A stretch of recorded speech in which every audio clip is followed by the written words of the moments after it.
Gable Stevenson has something to say about it, and then poof, he's gone. Gable's out WWEing it up, and Nick is back here in Final X, taking on a big Hayden Zillmer. Yep, absolutely. Underway. Both these guys been in Final X before. Zillmer wrestled Jaden Cox down at 92, now up at 125. He's got a big task in front of him on multiple levels.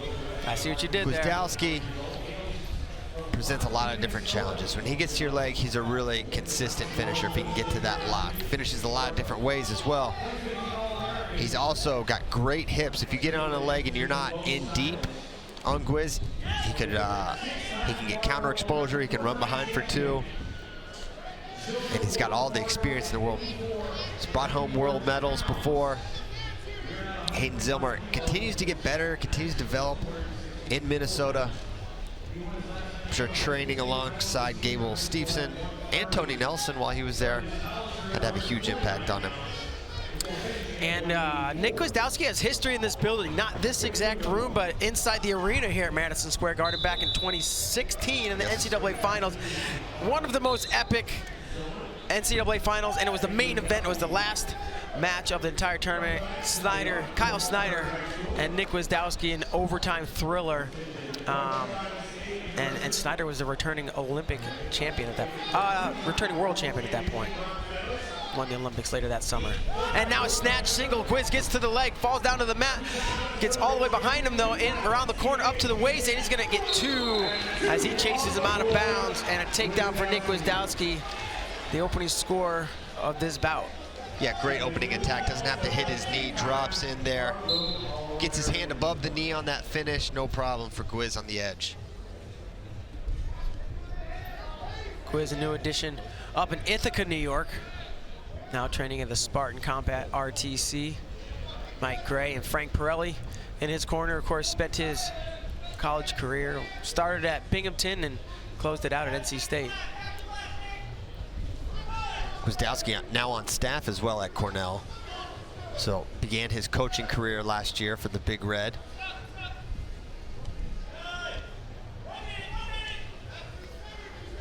Zillmer famously wrestled in Fargo at 88 pounds. Now, there's no more weights to go up, Hayden. It's over. You can't go up anymore. This is it. He could go Greco. He could go Greco 130. 5 extra kilos. Greco 130. The challenge is on, Hayden. Collar ties there as Gwiz stabs a similar attack.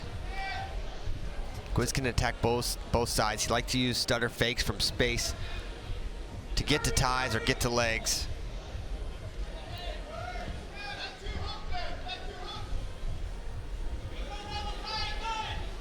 Hayden with that collar tie. Gwiz working to clear it off. They wrestle from space. Short time, 10 seconds to go here in the first. Just that, really that one attack from Nick, and the attack and clean score. That's all the action we've seen. We're going to go to the break. Same way, 2-0. Nick Gwiazdowski with the lead. One shot, 2 points for Nick Gwiazdowski. He's in the lead, and with a lead like that, and Hayden's got to come to him, he's probably like, all right, good. You know, this guy can attack me, and I can maybe get my defense set up, look for a go behind, look for a counter score.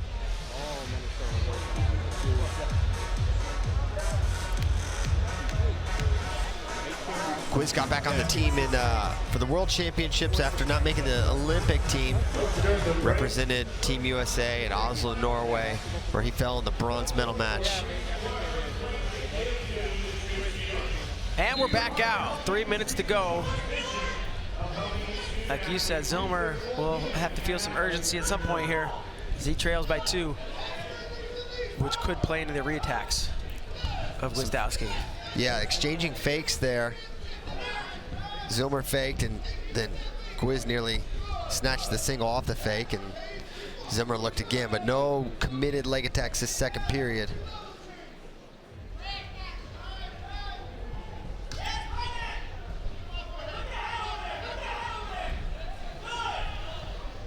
Gwiz driving a little bit, trying to take some ground, but they're back to center. 2:20 to go. indicating red. And we're gonna see passivity red. That one against Hayden Zillmer. Say do more. And a reminder on the shot clock, this might be our first shot clock. Oh, look at this. Shot from Zillmer, re-attack attempt there from Gwiz. He hustled to his left, but by the time he was there, Zillmer had already squared up. Rule change with the shot clock. The wrestler that's not on the clock can still score, and the shot clock will still run out. So you can get a takedown here if you're Nick Gwiazdowski and still get that shot clock point. So all wrestlers incentivized to score at all times here. I like that rule. And then the shot clock does expire. Another one on the board for Gwiazdowski, makes it 3-0 midway through the second period. And now we see Zillmer got to a leg. Second effort, trying to come out the back door. Gwiazdowski defends. Gwiazdowski getting heavy. Zillmer was coming out the back door, but heavy hips from Nick. Look at that. And probably see this one stalemated up. Yeah, Zillmer got that lifted. Gwiz did a great job getting his hips slide back, slide back, slide back. Really tough to finish underneath those hips. You know, it looked like Zillmer got to the leg, got extended, got back to the leg, got height, started coming out the back door. Nick just like second, third effort with those hips. It was just a little bit too much. Got that front headlock. Hands locked there for Gwiz, but they stalemate it back up with 1:04 to go.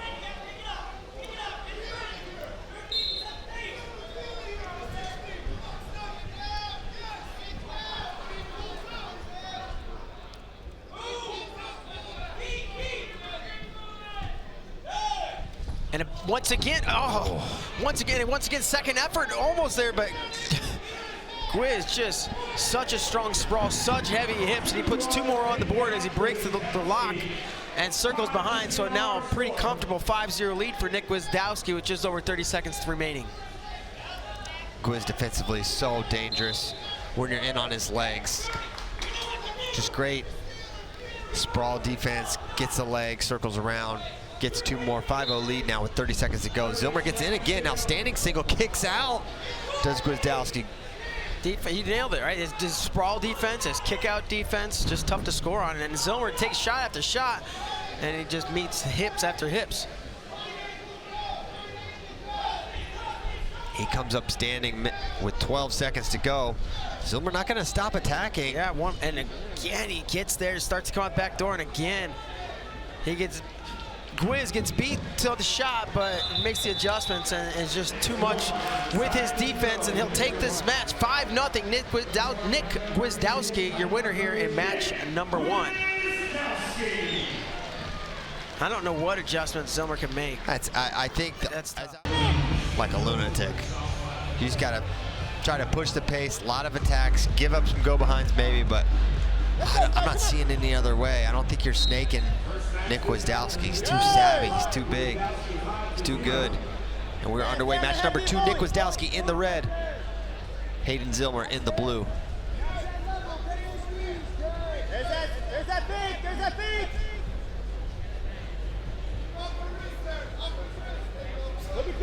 Stepping around, you see Nick Gwiazdowski looking for that right side single leg, and he can hit his knee really effectively, but he doesn't always have to. Sometimes he has great timing.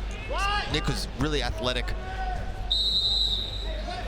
Allows him to cover a lot of distance, and it's part of it's athleticism, part of it's just like really smart timing and how he can get into legs. It was Gwiazdowski taking match number 1 by a score of 5-0.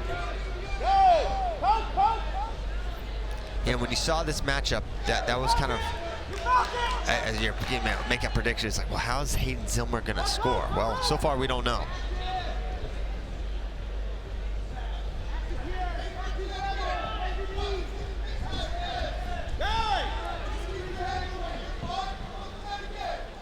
Back to that elbow control on the left side for Nick Gwiazdowski as they're indicating towards Zillmer for passivity. He's gonna give up a passivity warning. And he is now on the clock, is Hayden Zillmer. He'll have 30 seconds. Or he's gonna get hit or he'll give up a point. Forehead to forehead they go. Both these wrestlers 29 years old, both these wrestlers high school class of 2011. Both these wrestlers vastly different senior high school weight classes. And an inactive activity period. Yeah, 30 seconds go by really quickly. So 1 on the board for Nick Gwiazdowski. It's minute 10 to go. Gwiazdowski's singlet signed on his left leg. As they say that, he's Single. Yeah, great straight on single. Running to a head on the inside, brings it up to his feet now, standing, trying to kick away his Zillmer, but Nick just too good. Follows the legs, traps the hips. He's around the waist now. Working from the parterre. Gut lays back to gut. And it's low, and I don't think he's gonna work for it. No. 3-0 Gwiz, 43 to go in the first.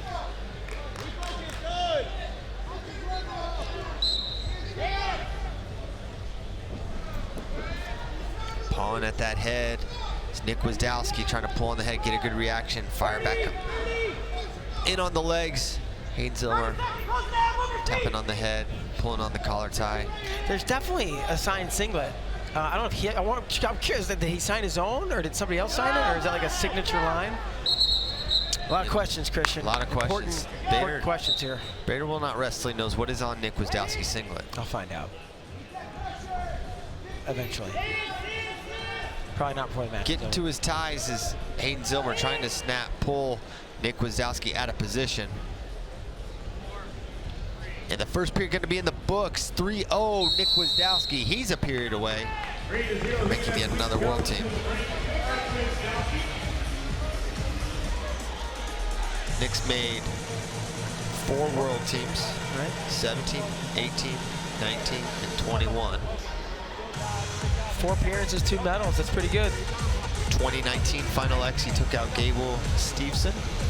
And 2 straight matches. Yep, 2 close ones. I think 1 was criteria, maybe both, but Nick won them both. And 2 years later, Gable would be Yes, on the planet. maybe one of the best we've ever seen do it at the heavyweight division. Bruce is over there being like, are you crazy?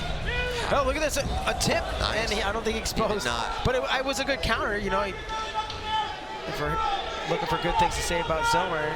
As I say that, though, Nick's not done here. Trying to get his hips underneath him, fighting for this takedown. Zillmer locks through the crotch and has him stalemated.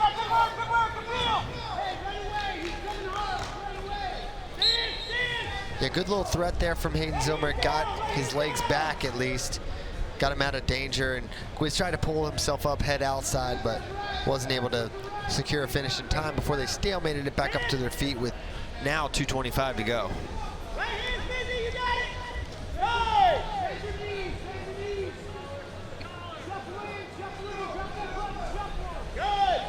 Club from Nick Gwiazdowski as we're coming up on 2:10 to go. And we're gonna break with 2 minutes left now. Shot attempt from Hayden Zillmer, more of a fake than anything.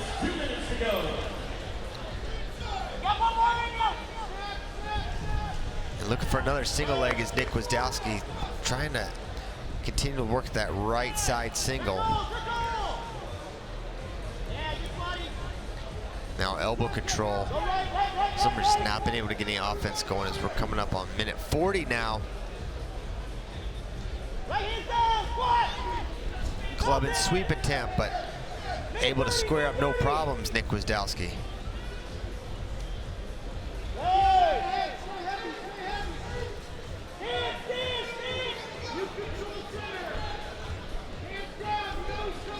Back to center, Gwiz hand fighting really well, not letting Zillmer pull him out of position. Underhook on that right side for Nick Gwiazdowski. That's a good position for him. Zillmer's not going to be able to work too well from that position. As we mentioned, there's a shot. Good fake. Looks like he may have had an opportunity there, just not fully committing. I thought the same thing. Of course, then if you get the leg, you still got to finish, but looked like he had the opportunity to grab the leg. Good fake by Zillmer. Let's see if he can maybe take a couple more stabs and then grab the leg. Gwiz, just great position, great movements, very strong. Here we go, in, body lock in him. Whoa. Gwiz kind of concedes the position. Looking for that gut. And just like that, all right, criteria situation, if Zillmer gets one, he's winning. Yeah. So, Gwiazdowski's got a battle here this last 33 seconds. I'm curious if we'll see him take a shot. There's a shot. He's in deep. Wizard seatbelt. He doesn't need two. All he needs is a step out. He's going in the lead. What just happened, man? They're gonna go caution to one as well on top of the step out. If that's confirmed, it'll be 4-2. I don't believe it is 4-3. Now Gwiz needs to step out. To get it. 20 seconds, there is time. Holy smokes. With the caution for Gwiz, I don't think one would do it. I think he's gonna need two. 8 seconds to go. Shot there. Can he get it? And oh my gosh, Hayden Zillmer just took match 2, Bader. Wow. I mean, we were ready. We were like, I was moving on. He couldn't get to the leg. He wasn't even close. He wasn't committing to the shots. He gets another shot, he finishes. Double leg to the body. Gwiz had to concede as to not give up any more than a 2. And then a quick step out, which they also gave caution to one. A lot at the end, and I don't know if it was that calculated. That's really threading the needle for Zillmer. Whatever happened, it worked that time. I'm interested to see the approach in match number 3, which is underway right now, as Gwiz gets his hands on him right away. In the blue, Nick Gwiazdowski. In the red, Hayden Zillmer. And we're on the 3rd and final match here to determine the world team spot at 125 kilograms. You know, Zillmer was blanked for like 15 minutes of wrestling almost. You know, didn't get scored on in that first match, and then didn't score, I don't think, in the first period, and then in 30 seconds gets 4 points, and we're all square. So for Nick Gwiazdowski, you're not hitting the panic button. You've been able to have your way for the vast majority of this match. You just got to get across the finish line. If you're Hayden Zillmer, you're like, man, I can do that again. And they're going to indicate towards Gwiz. First passivity goes against blue. And for Gwiz, he wants to get to that, to Hayden Zillmer's left leg, his right side single leg. That's the way he normally has been liking to attack, but he can attack both sides. He's got a high crotch the other way.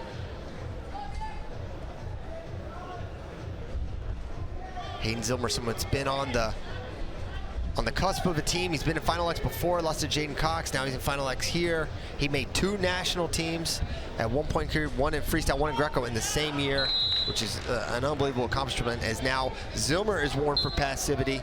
Next one will go on the shot clock, and we'll see who controls center this last little bit, as neither guy has looked particularly interested in a leg attack at this point. There's a fake from both guys. Grabbing that wrist when he puts on the collar. Big pull there from Gwiazdowski. Had Zillmer stumbling for a moment, and now Hayden gonna go on the shot clock. Zillmer gonna have to score in 30 seconds or he'll give up the first point of this match. Gwiz can still score here and score that shot clock point.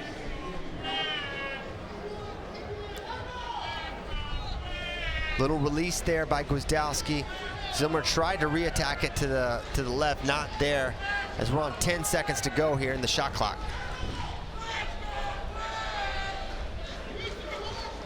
Underhook on that right side for Zillmer. So the clock's gonna expire. There's the point. First on the board for Gwiazdowski.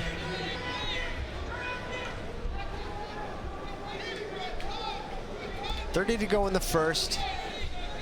No committed attacks really from either guy at this point.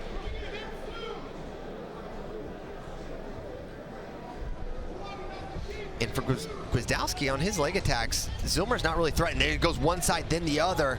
And hard, looks like a chest wrap position here for Hayden Zillmer. He's squeezing. No, it's just around the head there. So head pinch stops Gwiz in his tracks after a pretty solid attack. 8 seconds to go in the first. Kind of an uneventful first period here. And minimum points allowed. 1-0 Gwiz. An observation, a very, very unimportant observation I had. Okay. Love those.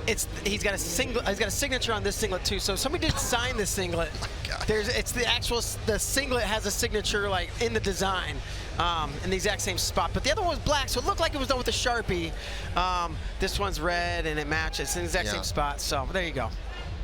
There you go. There you go. Signature. All right. Signature. Okay. Finally, the closure we've been needing. Yes, yes. Everybody's at home wondering. Tons of tweets about it. It's just my phone's been on non-stop messages. One last towel down. We're out for the second period. Gwiazdowski, narrowest of leads, 1-0 against Hayden Zillmer. And now it's Gwiz coming out right away, and he's getting a takedown. What a start to the second period. He's working hard for this gut. Zillmer's defending hard, and they're going to go out of bounds. And great score by Gwiazdowski early here in the second. Give him some breathing room. Beautiful shot. And he's attacking again. Finished right through him.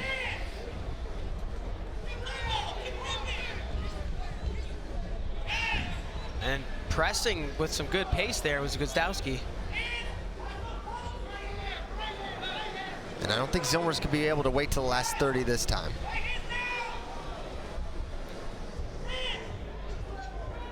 .225 to go. And it was a kind of a decently deep double to a body lock for Zillmer late in the last match. That forced Gwiz to turn down, and then he followed it up, took him to the edge and pushed him out of bounds. Wonder if he feels like he just can't go under Gwiz until he takes something out of him. There's too much hit power in the beginnings of the matches, and he's got to wait for the angle. Now he's in deep here. He's trying to come up and lift here. Can Hayden Zillmer get the finish? But Gwiz attacking that crotch lift, minute 52 to go. Can he get it? He's got it. And that's going to be 2 for Gwiz. Huge points for Nick Gwiazdowski. He's up 5-0. Yeah, big points now. It's going to take at least 2 or 3 scores if Zillmer wants to get himself back in this match. And not insurmountable, but if you're Gwiz, you got to be feeling really good about the position you're in right now. Yeah, and for Zillmer, you know, you go in there, and that's the kind of danger that Gwiazdowski presents when you're on his legs. Not just the sprawl go behind, it's the crotch lift. It's the variety of exposure he can get. Now, minute 25 to go. And that's got to be a totally different finish at a heavyweight versus, you know, 97, 92, wherever. Oh, yeah. Any other weight class. You're underneath. You're a lot of times able to lift this guy, get height, come out the back door, swim one way or another, maybe even hook the leg. But when you're dealing with 125 kilo guys, whole different. And he's back in this time, and exact same problem for now. A little better position for the time being as he comes up around the body for a moment. Gwiz kind of stumbles out of it. Oh, he catches him coming in. That's going to be 2. Okay. Just like that, it's 5-2. And puts himself good flurries there as in the match. Gwiz looks at the clock, reads 52 seconds. So 2 2s and a 1 for Gwiz. So a takedown and a 1 for Zillmer would put him in the lead. And he's in right away. And he comes up around the body. And Zillmer. 2, maybe 4. They're going to go 2 there. And now as he got a lace, 5-4. This kind of feels like fixed gross. You know, the late match. The late match, the underdog coming back shot strong. Right off the whistle. And is Gwiz just fading here? It seems to be the case. He fires off an attack to Hayden Zillmer. He just needs 1 point. He does not need 2. 30 seconds to go. Hayden Zillmer's making this awfully interesting. And he attacks again. And look for him, I would assume, to continue to attack. Gwiazdowski pulls him down. This is a good place for Nick to be. Yeah, he's going to want to squeeze as long as they let him. Yeah, maybe even work for a step out. And changing the mat. Is he going to drop? Oh, he's in the lace! Holy smokes! 9 seconds to go. Hayden Zillmer with another step out point. He's got the lead. 9 seconds. Gwiz has got to score. Hayden just has to defend. A shot from Nick Gwiazdowski. Hayden Zillmer circling. He's 4 seconds away from pulling the upset on Final X, and Hayden Zillmer has done it. Wow. Wow. I'm like speechless here. The Jack Pine Savage has done it. I cannot believe it. I mean, it just fell off that last minute, and Zillmer sensed it, and he went after it. And after he gave up that counter exposure, it didn't look like it was possible, but Hayden Zillmer has got to put his straps up. That is losing a team point. I kid, of course. Oh my gracious. Zillmer just did it. 2 matches in a row. Late comebacks and yeah, okay, I'll put him back up for the picture. Come on, you gotta let the pecs breathe after match 3, bro. I'm with him. I mean, unbelievable. Hats off. The performance of the night so far. And I was just certain, okay, 1-0, okay, 3-0, 5-0, okay. And it was at that front headlock situation. It was interesting because I thought as he was backing away, I was like, is he gonna circle around? And he circled around and drove into him. And Yianni Diakomihalis, Zain Retherford. We're gonna do it again. Yianni in the red, Zain in the blue. And it was a late counter, and there's a shot right away, but look at Yianni kind of pulls him up with an overhook, gets in on a single of his own, trying to come out the back doors. Yianni, double ankles. Wrestling For right Zain, there's away. 2 for Yianni right away. Oh my gosh. Yianni said it. They just want to get into wrestling positions, and if he wrestles perfect, he thinks he'll win. They get into wrestling positions and he won. It was Zain initiating, getting him pretty deep. Yianni was able to just kind of pull him up and then fire off opposite side single leg out the back door, and he's uncanny at finishing there, able to double off. A lot of guys, if they end up drape in that waterfall position, it's a long, difficult finish, but for whatever reason, Yianni is just able to finish. He's getting like, his hands locked just He below the doubles. butt and going straight backwards. I noticed it at the open and of course again just now. And the thing is, the reactions from Yianni, they're just like natural. He doesn't even think, it's just, and they're so quick. It, boom, and he sprawls, he's in on the leg and re-attack. He's really fluid, and if you're Zain Retherford, you can't be deterred there. You know, you've been able to get in on Yianni and finish before. You know that's the nature of the business when you're attacking against Yianni. Sometimes you're gonna get countered, sometimes you're gonna score, and there's a nice low shot. He's in quick or deep. Yianni's gonna Far catch ankle. that far ankle, he lost it. Zain might be in position to come out on top here. What is going on? Man, only Yianni. He was dead to rights 10 different ways. Oh my goodness, get out of here. Draped over, still keeping that far ankle. Yianni's all right as long as he has that far And ankle. he's not exposing, what is going? Getting closer is Yianni. He's in okay position now. No, but Zain's got that getting leg height. hard. That's gonna be 2 for Zain on the exposure. And that's confirmed, all that defense and just one little tip of exposure. 2 for Zain, and now Yianni might be trying to kick in the armpit and free that foot. He won't, and it's gonna be 2-2. And I think Yianni's kind of like, I didn't expose, and Mike Gray saying, no, we're not gonna challenge that. We don't wanna, you know, you don't wanna give up an additional point here when they're gonna be at a premium. So 2 shots from Zain, and it's 2-2. Zain with the lead, but actually, shoot, 2 minutes gone by. The shot from Yianni, Zain with good defense. And if you shoot under and you don't get a leg against Zain Retherford, his drag go behind re-attack stuff is really, really good. He scores a lot of points from that position. And Zain is right there, first to get back to center, not conceding any space. 54 seconds to go here in the first period, and what a first period it's been. Heavy club. And now they're gonna get on Zain for the clubbing.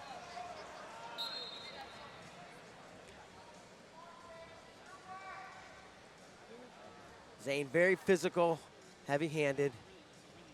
Zain, 3-time NCAA champion. His final 3 seasons, he was undefeated, won the Hodge Trophy twice. Yianni is already a 2-time NCAA champion, 2 for 2. Won a crazy one against Joey McKenna. Now, pawing at him a little bit. There's a shot attempt, a good sprawl there by Zain Retherford. 2-2, 20 seconds to go in the first period. More motion from Zain.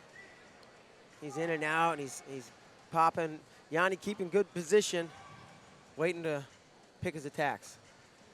And Yianni not able to get too many holds here to generate offense. There's a low shot. He's gonna try to score at the end of the period. Not gonna be able to do that against the tricky Yianni D. And may have done Zain a favor running out of time there as he sat to that corner. And twice we've seen Zain be able to get to that low single and like deep, right? He's in deep. Yanni's kind of still standing up in his stance, and you see Zain in that low ankle. You see Mike Gray, Rob Cole in Yianni's ear, his college coaches, and also coaching him on the freestyle level there. 2-time cadet world champion is Yianni. 2-time NCAA champ, as I mentioned before. And he'll head back to center, trailing by criteria 2-2. Zain out there, Yianni meets him. 3 minutes on the clock, we're ready to do this.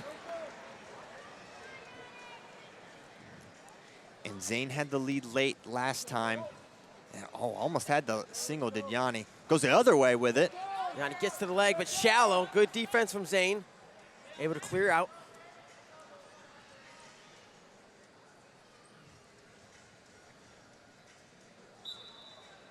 And little hands to the face there from Zain. No warning.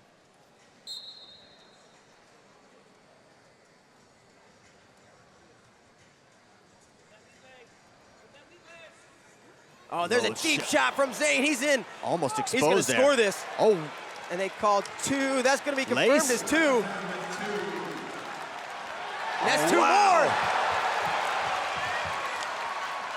Zain with a 6-2 lead now.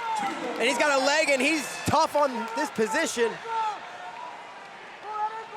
And that's the second time Zain's been able to turn him in their series. He turned him at the US Open, transitioning takedown to turn. He's done it again now. 4 points, big deficit here for Yianni. He scored the first 2, but it's 6 unanswered for Zain Retherford. And Zain been had a really good job getting in deep on these shots. And now if you're Zain, you don't have to take any more shots. You don't have to go into his wheelhouse. But now, right now, you've taken a few really good shots, and it's only been once you were countered. Shallow penetration there for Yianni, stuffed underneath. And having a hard time getting to Zain's legs. The only time he was able to get to his legs was off the re-attack. Got to be able to generate your own offense. 6-2, 136 to go.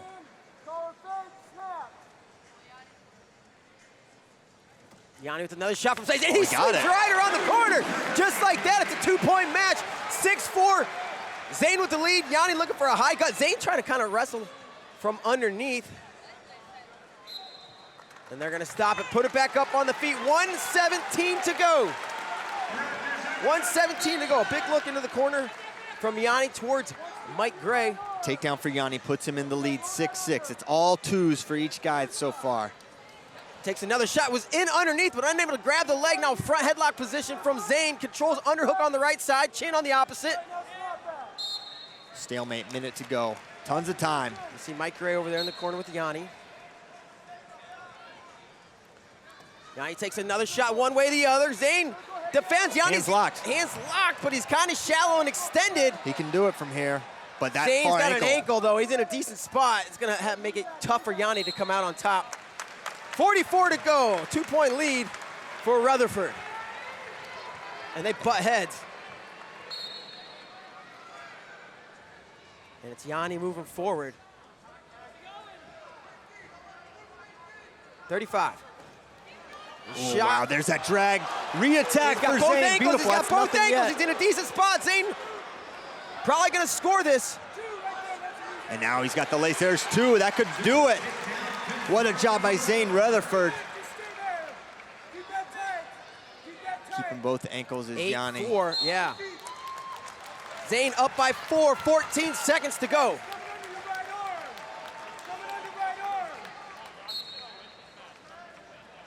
Now, Yianni's saying, I got to go upper body here. And hit a 4 would put him in the lead. Head pinch there. Looking for it. Tries the head pinch, and he's going to give up 2. Wow. 10-4. And that's going to do it. Zain Retherford takes match number 1 from Yianni Diakomihalis. Final score, 10-4.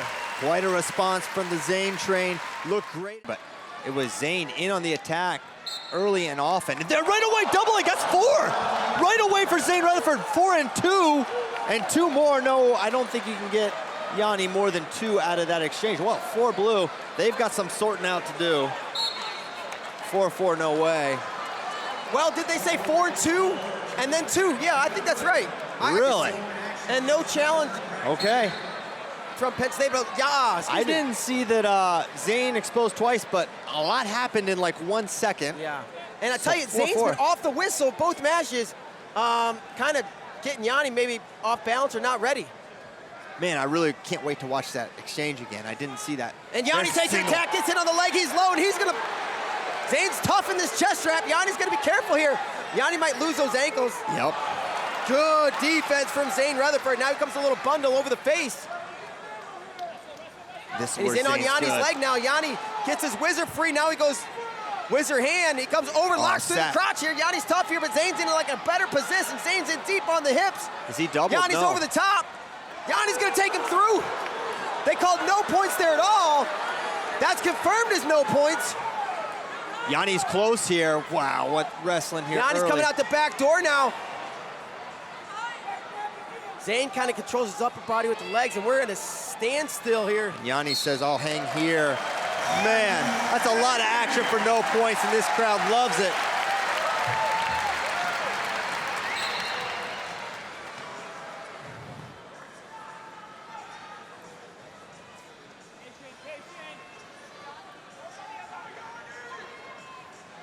And a lot of action between Zain's right and Yianni's left hand there. Yianni wants to catch that coming in, doesn't want Zain working off that collar tie. But he's got to be careful extending and reaching his Yianni because Zain times the hands really well on his leg attacks. Little stutter there, then an attack.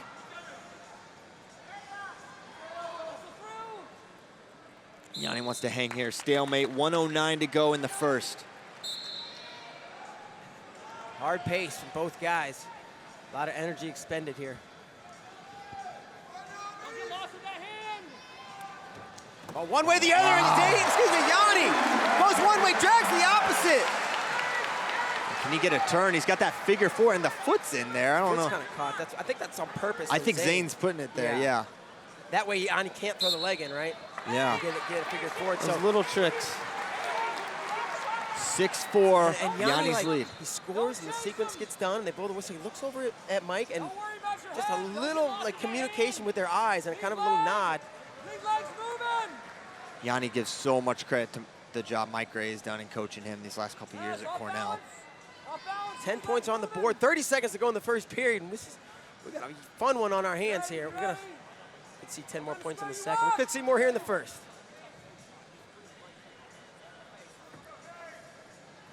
And that direction change from Yianni, keeping Zain at bay. 10 seconds to go.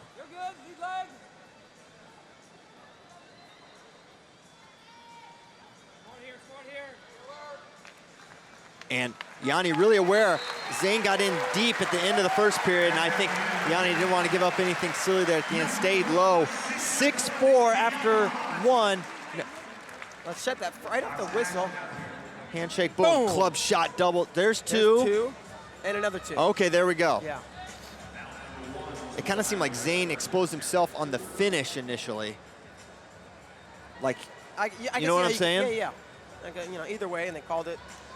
So now, criteria situation, it's 6-4 Yianni. A takedown for Zain will put him in the lead. Basically, if they get to a tie at any point, unless Yianni gets a 4, Zain will be ahead. Exactly right. I'm telling you what, the hands to the face bugs Yianni. He makes some exasperated faces. Well, and but I think Zain's doing a good job. There's that club, times the hands, in deep. Zain's in deep here, and he's in position to score. Yianni. And I think he knows he's in weight on his Yanni's head. wheelhouse and hangs. Zain's been getting the angle better, getting his shoulder behind, didn't get it there, and wrestled it real smart. Against most guys, he might work harder for that finish, but decides to concede that time. Great, man. Hard right-hand club from Zain.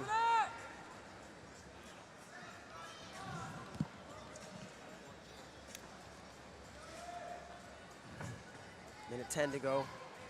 2-point lead for Yianni. Club and shot there from Yianni D. 2:03 to go in the first period. And Yanni's really good from the elbow control. I don't know if he's got the elbow control even one time this match, which is likely a credit to Zain Retherford's positioning and hand fighting, not letting Yianni get to any of his holds. Good fakes. Both these guys, really good fakes, getting a lot of reactions out of their opponent.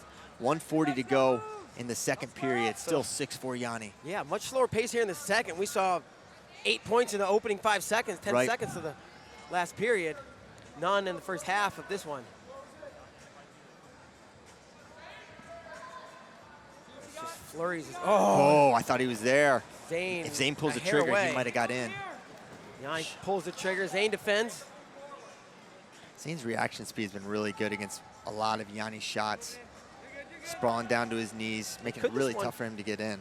Could this one come down to the wire? Their match at the US Open was like that. Now we see Sit to the corner. Zain in on the leg. He's in a decent spot. He's got Yianni in the splits, and Zain's in position to score this. Yianni's fighting, but I think Zain may come out on top. It could be exposure, not the takedown that Zain's looking for here. He's got him sat there. Nothing. Yianni, gosh, he's so flexible. A little bit, he's gonna about to try to sit slip it. that shoulder. Zain readjusting. Close. They're right at 90. That's two. 2-2. They went 2 blue. Interesting. 2 red. What's the far side going to be? 2 and 2 is the call. 2 and 2 is the call. So 8-6. So no change technically. I mean, and I don't know who got the points first. and 2 more. No. Did not expose. Did not expose. Incredible job by Zain Retherford. They're going to continue to scramble on the edge. And if one of these guys come out on top, it could be a reversal, but I'm not sure who scored first, who scored second. I thought Zain scored first, but I'm not sure. Nothing. This is wrestling, Christian. That is wrestling. Oh, and time is up. 8-6, and here comes the brick from Kale. And they're going to take a look at it now. Are they going to tell? Now, here's the thing. The point that they might want to be challenging right now was way back, maybe 30 seconds ago, because I think that ending flurry. So I don't see this getting overturned. here, in-house, they have it on the screen.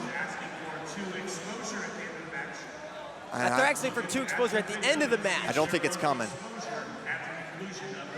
So here we go. This is what we're seeing. And so this is, I don't think that's the exchange that they're actually looking at. I think it's later in the match is what they're asking for. And yeah, because what's on the big screen is different. Because that's 2 and 2, 2 for Yianni, 2 for Zain. I don't think he exposed. I don't either. It's darn close, but I don't think he exposed. See one of the best in the business, Rick Tucci, the review judge. And Yianni walking over, looking up at the big screen. Zain kind of doing the same. So they're looking for some exposure here. Did Yianni expose at the end? About 5 seconds to go in the match. Yeah, it's not Yianni kind of planted on his head and had the legs. His chest was down to the mat.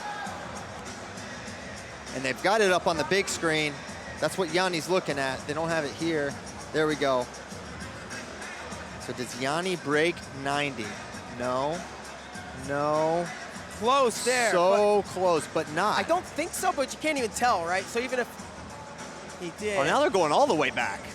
Now, can they go this far back? That's 45 seconds. There's the 2 and 2, right? I mean, can we challenge 45 seconds back? Holy smokes. Maybe they're just trying to run through the You whole can't see the screen, but the screen went back all the way to 45 seconds. That would be interesting if they changed the call based on that. I mean, it's 58 seconds on the clock, and they're showing it. This goes back to the 2 and 2, right? Yep. So it was, I think Zain, well, yeah, they both at the same time, so they went 2 blue, then, well, I don't know how the score went. It was the chair who went 2 and 2 because the mat went red, the judge went blue, I believe, and I think the chair went 2 and 2. I don't know what order he went 2 and 2, but it doesn't matter unless they give another set of points, right? Correct. And now what? And then if they go, if they do change it, then they got to go back to 40-something seconds. I just really don't think you can go back a whole minute. The brick did not come until the match was over. Yes. I'll reserve judgment till I see what they call, but.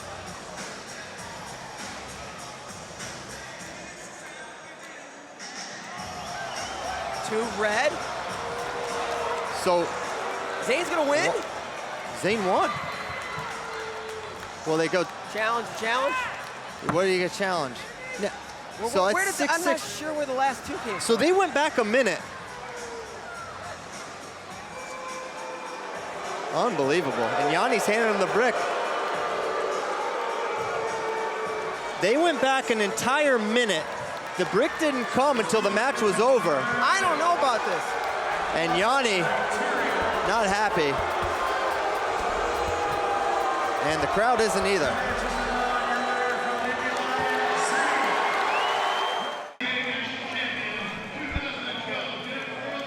Very unique moment. This doesn't happen often, Christian.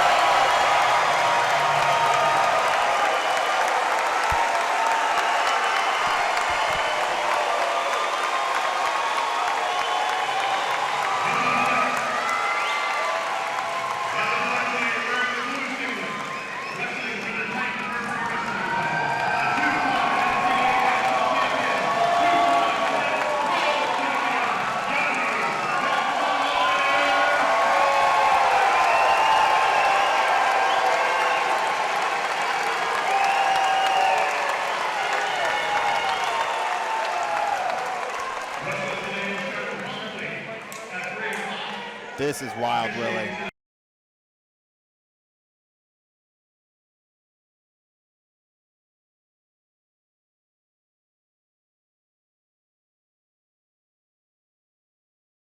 In the blue singlet, Yianni Diakomihalis. In the red, Zain Retherford. Underway, match number 1, really match number 2. There's an elbow control attack right away from Yianni.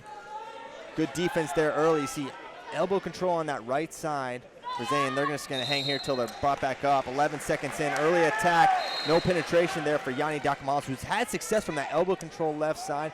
He likes to take that elbow, go knee pull single to Zain's right leg. Zain has also had a lot of success attacking the right leg of Yianni Diakomihalis, both double legs and a kind of a low single. Can shoot a high crotch outside. Getting that leg straight and splitting has been key, and good reactions there from Zain. Level change, but from Zain, Yianni's there. Nice down block. Well, you said both guys have to be aggressive, and they are. Shot attempt there, nothing. Front headlock, and for Yianni, he's got to be aware of the drag re-attack of Zain Retherford. He's able to take that attack from Yianni. He's able to attack the re-attack on that right side or left side. He was able to score at Gwiazdowski. That was the only takedown he was able to get at Gwiazdowski other than the closing seconds. There's an early passive warning against Zain Retherford.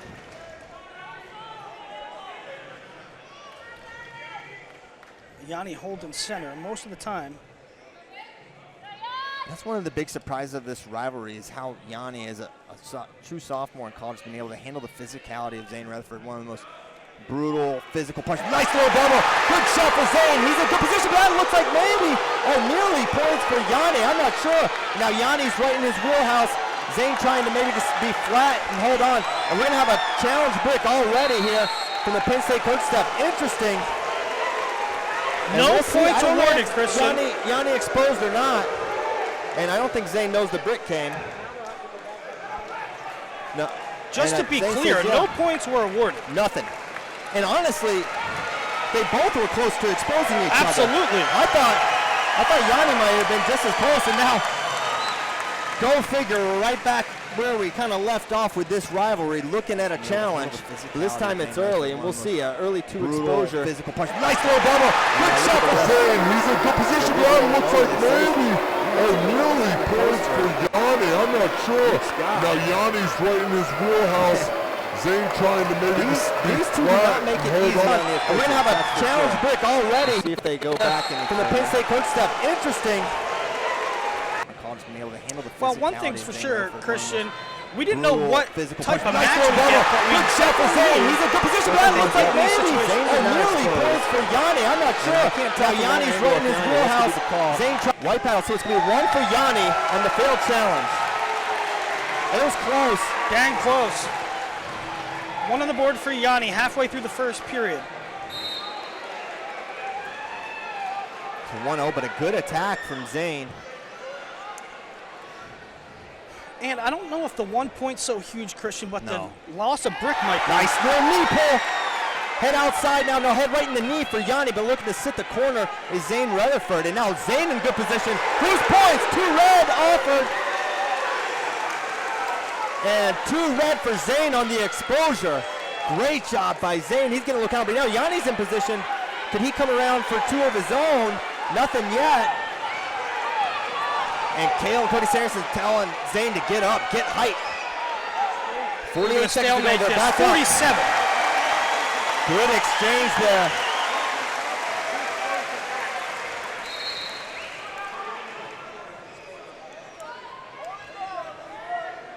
Down to 40 seconds left in the first period. Wildly entertaining already. Yeah, Zain showing his versatility defensively. Sitting in the corner there and getting some exposure against Yianni. Typically the points when Yianni's gotten to a lock, he's either scored or been a stalemate. There's another shot. And almost looking foot sweep with Zain. It's not there, 20 seconds to go. So far just a passivity one. There's another shot from Yianni. He's got it to his lock. He likes to finish out the back door, but heavy hips from Zain. I don't think Yanni's going to work to finish here. It's 7 seconds to go. That Yianni's able to get to his grip from so far outside. He can, but he's got to have, when Yianni's been able to finish, he's been able to get elbow deep quickly, and that's the first period, 2-1, and Zain Retherford 3 minutes away from cementing his spot on the world team here at 65 kilograms, but you know Yianni's going to have answers. Yianni's not going to go down without a fight. He's been on the attack, but Zain's defense has been the story of period number 1. Yeah, his counter ability, he picks up 2 exposure in the kind of the manner that you would expect Yianni to take it, but Zain's always been crafty like that. One of his abilities that often goes unnoticed is his abilities in those scrambles. Yeah. And here we go, 3 minutes to go. This could decide it. If Zain wins, it's over. If Yianni can find a way this period, we'll have a second and final match here today. Another shot, good. There's that drag re-attack. That's Zain's go-to. Great attack, nothing yet. Whizzer from Yianni. Yianni somehow able to Houdini, but backside double finish potentially here. Now back to the single leg, sit in the corner is Yianni. This is his position, he's good here. Could he cradle or is he just gonna come around behind? Zain doing a good job preventing the score for the time being. It's close, nothing yet. Yianni's gonna have to pass all the way behind or he's not gonna get 2. Nothing yet, and how long will they give Yianni to work here? He's no further to time. They're giving him time, and there's the 2. And I don't know about that. Did it's they white paddle. White paddle. No points on the board. Given. White paddle by both the judge and the chair. And that's a good white paddle by the judge and chair because that's not 2. 2:06 on the clock. He's got to get that leg free, and he's got to pass all the way behind it. Even in Freestyle, I don't think that would have been 2. They're saying watch the hands to the face. Now, criteria situation, if Yianni just gets 1, he's trailing by criteria, 2-2. He's going to need to find 2 more points as Yianni. It was a beautiful drag and leg attack, but that's only half the battle with Yianni. It was almost impossible to finish on. Incredible.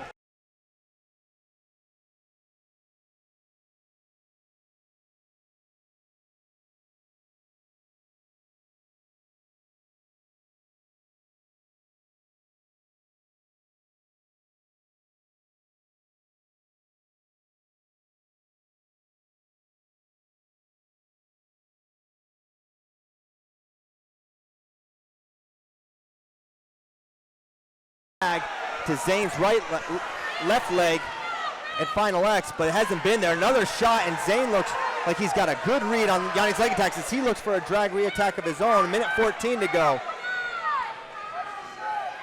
And I don't think we'll see anyone go on the shot clock here. It's been good activity, great action. There's that re-attack again. Trying to go over the top, double ankle scramble. Who's in a better position here? It looks like Zain's in good position. Yianni's still fighting it.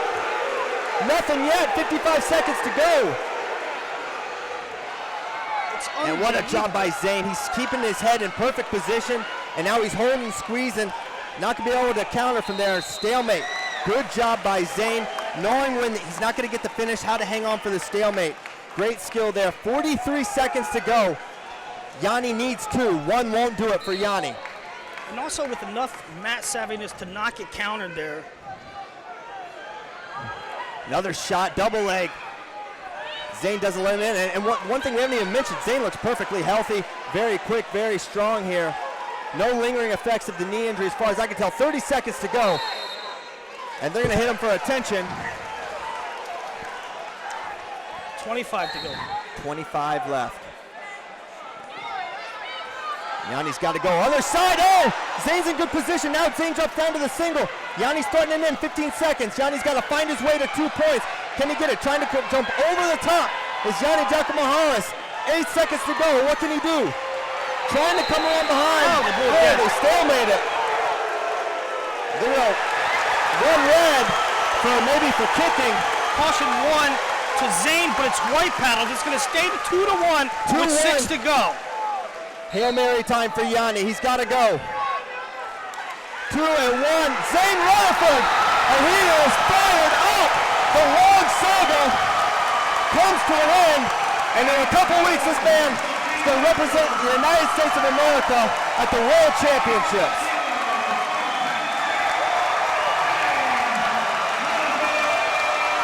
What about 2-1 on the scoreboard, but every moment was heart-pounding. Tension the whole way through, and Zain gets it done.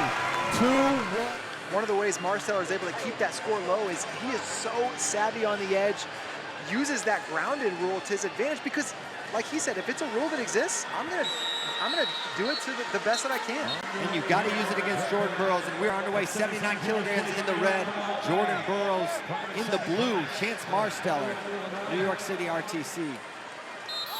Leads the series 1-0. Our clubs there. It's a stoppage from the ref. Marsteller's going to stay nice and low. Burroughs will circle, level change, tries to create openings. Marsteller's going to keep his butt in the center there. He got a finger to the eye. But you see Marsteller keeping his butt to the center. The more he's able to do that, the more likely it is that Burroughs will get hit for passivity. Those are the little games within the game that Chance Marsteller has to play. He doesn't want to get in a shootout with Jordan Burroughs. No one wins those. Absolutely. Marsteller matches his level, drops his head when Burroughs fakes. He looks like he's not afraid to take a double leg in the face. Not at all. Jordan is not afraid to shoot through someone's face if it comes down to their left side shot. Chance Marsteller in a really good position here. Fighting that wrist is Jordan Burroughs. And Chance above the knee now. The 2 is all but imminent, and their knee goes down. 2 for Chance Marsteller.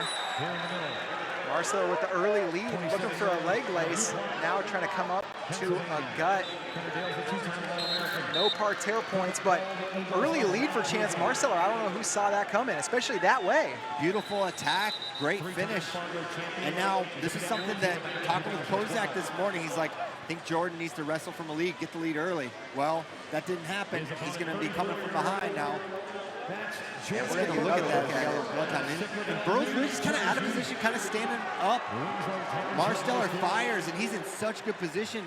Really, Jordan doesn't even have an opportunity to defend because he's already basically the whole way behind him. Once that knee hit, that was 2 for Chance. Kind of looked like Chance timed Burroughs' weight going on that back leg, hit that swing single. And a lot of times guys aren't shooting that back leg, and it can maybe catch you off guard.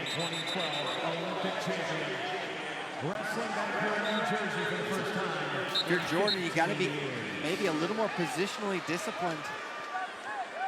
I wonder if he was hoping for a shot from Chance that he could re-attack, which is another one of Burroughs' incredible skills that he brings to the table. But that time he just got caught a little out of position. In that hand fight, Chance is doing a really good job keeping Burroughs' elbow across the center line.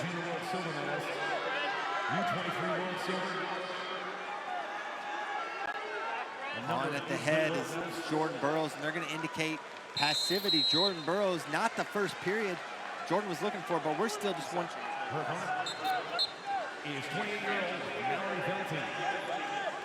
Chance grabbing that wrist. The more he can tie down those wrists and elbows of Burroughs, the better position he's going to be in. Burroughs clears that position.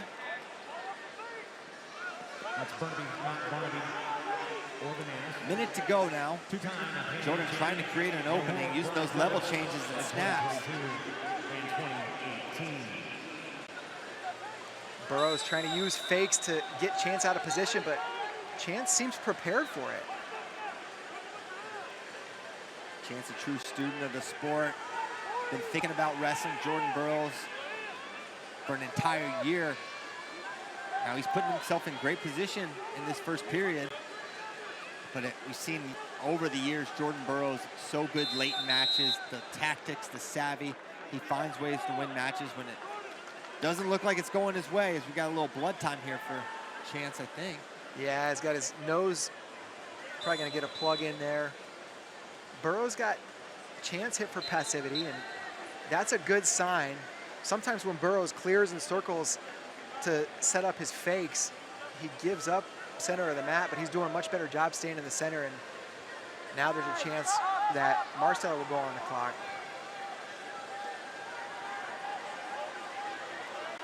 Brandon Slay in the corner for Jordan Burroughs, along with Mark Hall, a longtime training partner over the years.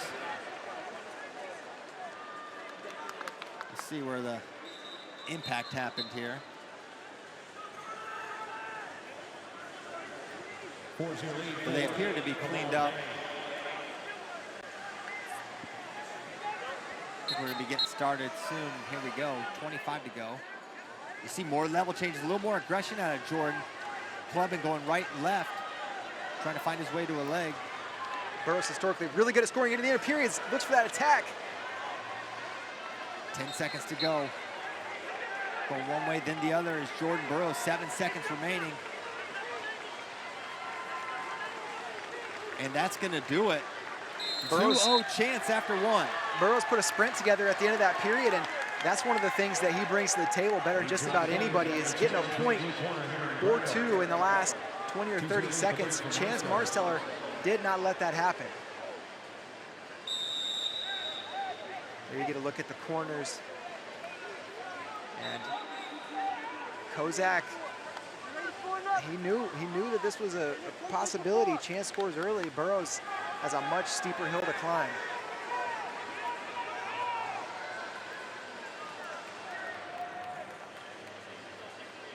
Back to center we go. Second period underway. 3 minutes remaining in this first match of the best 2 out of 3. And we saw Burroughs pick up his activity level in the last 30 seconds of the first period. We'll see if that continues.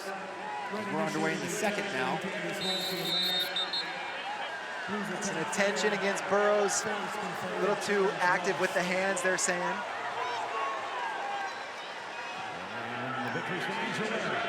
A little more blood coming bleeding again. Marsteller signaling that Burroughs is bleeding. Yeah. Man, a lot of stoppages here.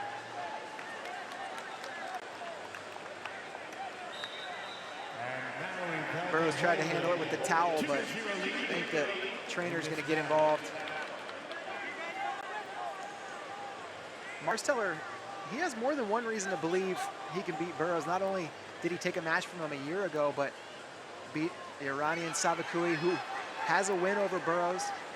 That guy Savakui is no joke. He's got a win over Burroughs, win over Sidakov. Marsteller beat him.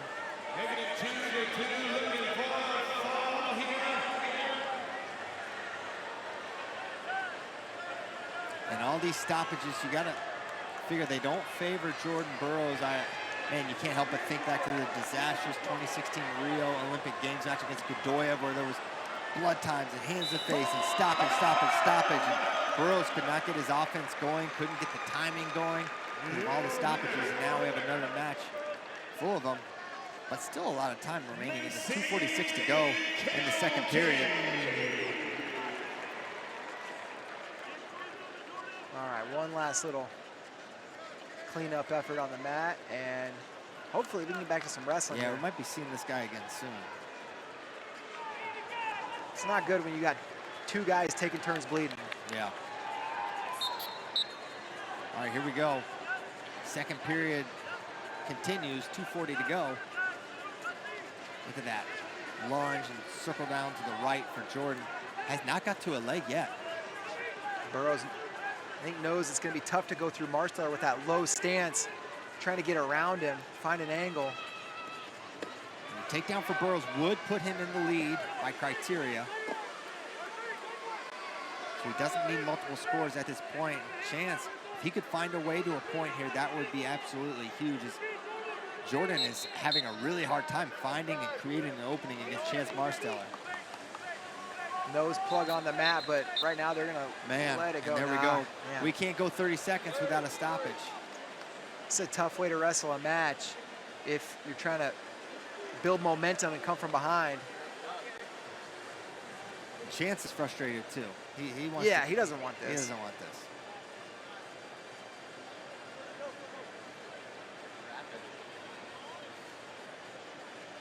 And so they're probably gonna put another plug in Chance's nose.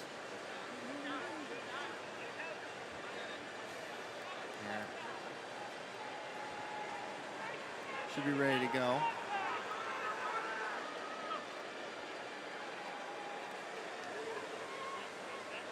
All right, here we go. 2:10 left.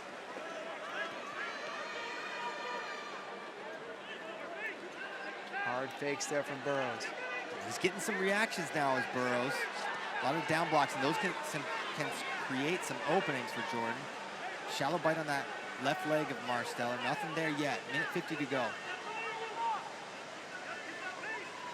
Good shot. There's an attack from Jordan Burroughs. He's in defense too. Burroughs back in the lead. You said it earlier, Burroughs may be looking for an opportunity for Chance to attack, to open up his re-attack. There it happened. And now Marsteller, ooh.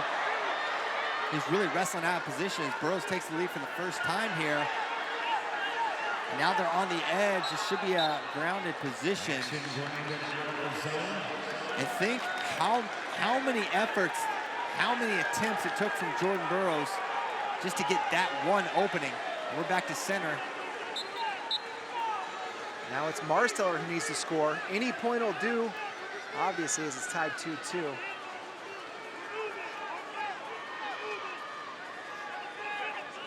There's a shot, he's in deep.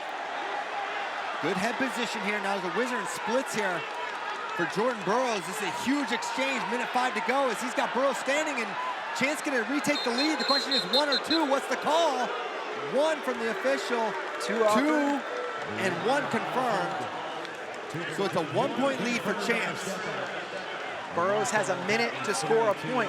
He only needs 1 to retake the lead. Burroughs turns around. He's got a minute to find his way to a point, and he's got to remember to keep Chance Marsteller off his legs. But right now, Chance Marsteller putting together a picture-perfect game plan. And it's one of the greatest to ever do it. And now Marsteller back in that position where he just needs to hold center. So tough to score on. See Chance grabbing onto that wrist, trying to slow Burroughs down any way he can. Head taps from Burroughs. Now he's tied up. Collar and inside control for Burroughs. He breaks free. 30 seconds to go. This crowd urging Jordan Burroughs on. The Jersey crowd wants to see him put some points together. We'll see if he can do it. He's in momentarily. Now trying to drag to a re-attack. Nothing there. Marsteller staying so sound. 10 seconds to go. Burroughs has got to fight.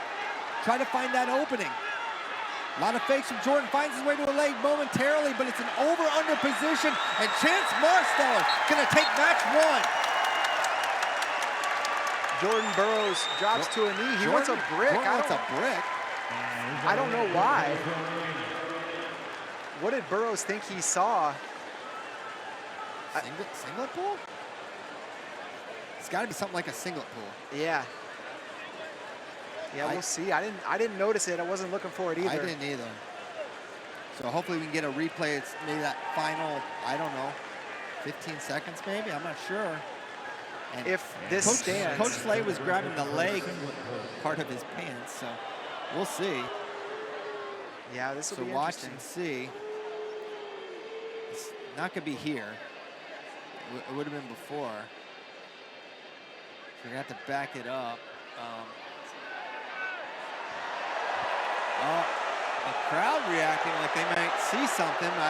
We should put that on your screen. So you Coach Slay putting the 1 up. Oh, look. His left hand looks like it's pulling. It is, absolutely. Can they show it? Hey, I want y'all to see it. And here's a look at the challenge screen. Maybe a little too late.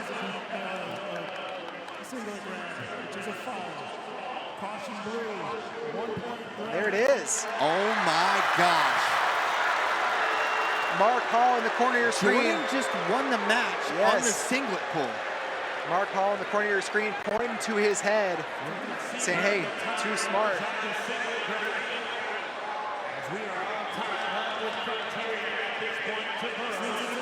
Part of the reason I didn't think it was gonna they were gonna overturn it is Burroughs was just so laid back about it when he asked for the challenge. And Reese Humphrey would like a word.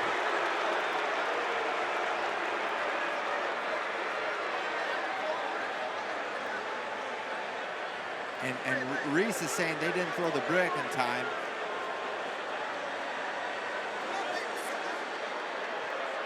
And they want him to look at time, but I don't think that's going to happen. So they're saying, what the official is saying is Jordan asked for it as soon as the match ended. The coaches didn't say it.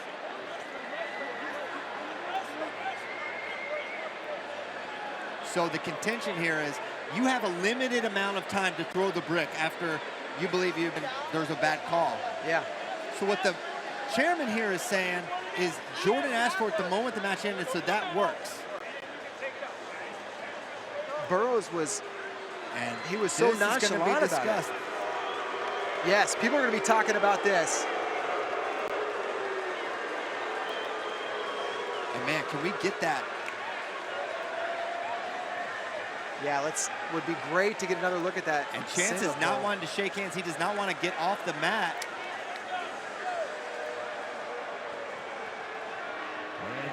And there it is, hand raised. Jordan takes match one. And not everyone's that thrilled about how this one concluded. A lot of drama here in the Prudential Center.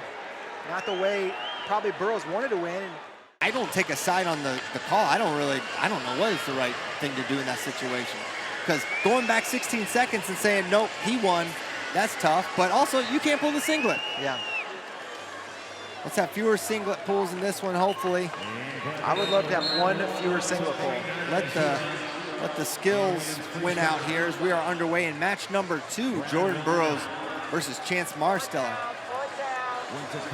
Regardless of how match 1 went, it is still very apparent that Chance Marsteller is a brutal matchup for Jordan Burroughs, where point scoring opportunities have proven to be few and far between. He matches those level changes of Burroughs, keeps his legs back, makes it really tough for Burroughs to get to an offensive attack. And Marsteller's had a little bit of a different game plan this time around as well, getting to the leg of Burroughs.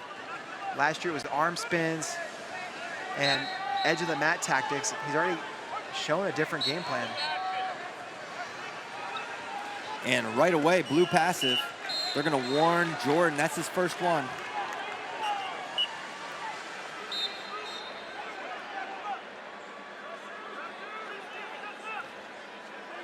Chance was looking for a 2-on-1, but Jordan clears out of it. Club and a sweep by Jordan. Can't get in. One of the shoulder pops there. Looking at Marsteller's stance, it reminds me almost of Sajalayev, just how low he's able to keep the chest and how far back his legs. And there's an arm spin attempt. And they're going to call slip there. And I think so. There was a caution signal. Oh, I wonder if I don't know if the judge was asking for passivity call. I don't know what the deal was there. Held up the red paddle for a second. Yeah, it looked like they were about to go red passive, and then Chance did the arm spin attempt. So still no score. In freestyle wrestling, you can attempt throws, and if you do it in such a way, they can give you a slip call and no penalty. There's a big double leg from Jordan. Now he limp arms out, and he's going to get the takedown. 2-0, JB. Jordan Burroughs always has that attack. Gets to it, goes up 2-0. Coach Slay is fired up, and this is a very different match now than match 1. Head and chest. How many times have we seen Jordan fire there, and he limp arms out of the wizard, Chance Marsteller. We're back to action. Post, and there's same shot for Chance. This is how he was able to score in match 1. Can he convert here? This is going to be a little tougher finish than the last time. Splits for Jordan Burroughs as Chance brings him towards the edge. Oh, caution in 1 offered. 2, no caution from the judge. 2 confirmed. That's a takedown for Chance Marsteller. It's 2-2. Chance into the lead. Burroughs didn't have that lead for long, and now Chance Marsteller back in control, and he is tough with the lead. Very tough with the lead, and it's that same left-sided attack from Chance. Normally it takes a lot of shots to get in on Jordan. Chance is able to pick his spots and convert. Something that Marsteller seen in his preparation that let him know that that shot was going to be there. Jordan popping his shoulders.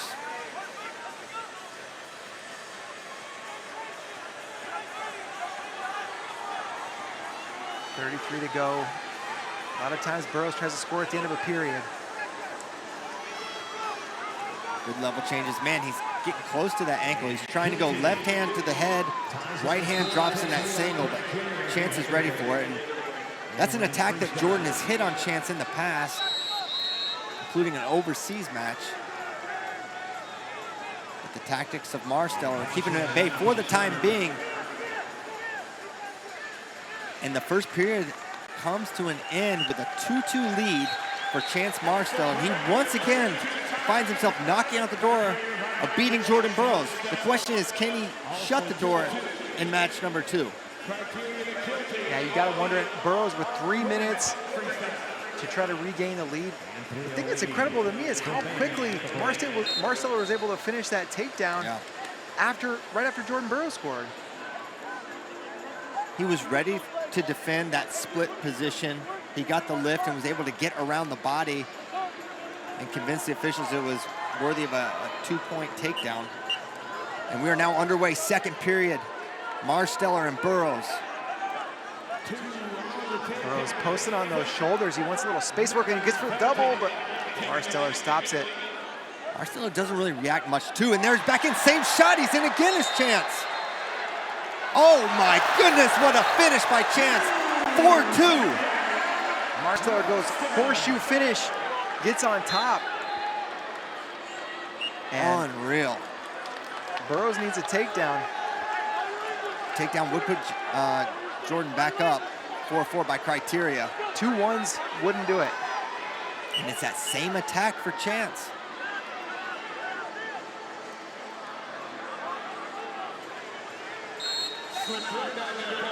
This series went to 3 matches a year ago. From Marsteller force match 3. Double leg, double to single, sprawl, knee sprawl. They're gonna go 1, confirmed. 4-3 now. Another one won't do it for Jordan. He's gonna have to get the 5 points. Yeah, because Marsteller's 2 scores are each 2 points. That would give him criteria. Burroughs just gets another 1-pointer.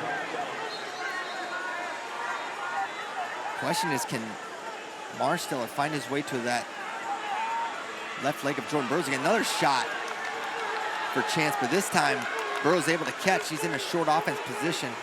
Over under front headlock. They'll blow it dead, man. A lot of time left, 1:58 to go.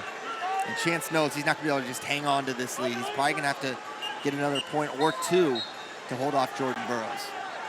Both these guys' minds wrestling computers, and they kind of pause for a second there. 3-star Burroughs looks for that ankle.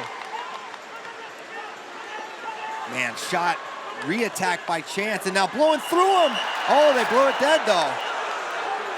And now what's gonna be the call here? Looked like a, what's the? Blood time, maybe. I don't know if Chance is bleeding. Yeah, Chance is bleeding. So they stopped it before that double leg. So Chance kind of just shaking his head here. And yeah, so you see Chance's right hand kind of ask for time there.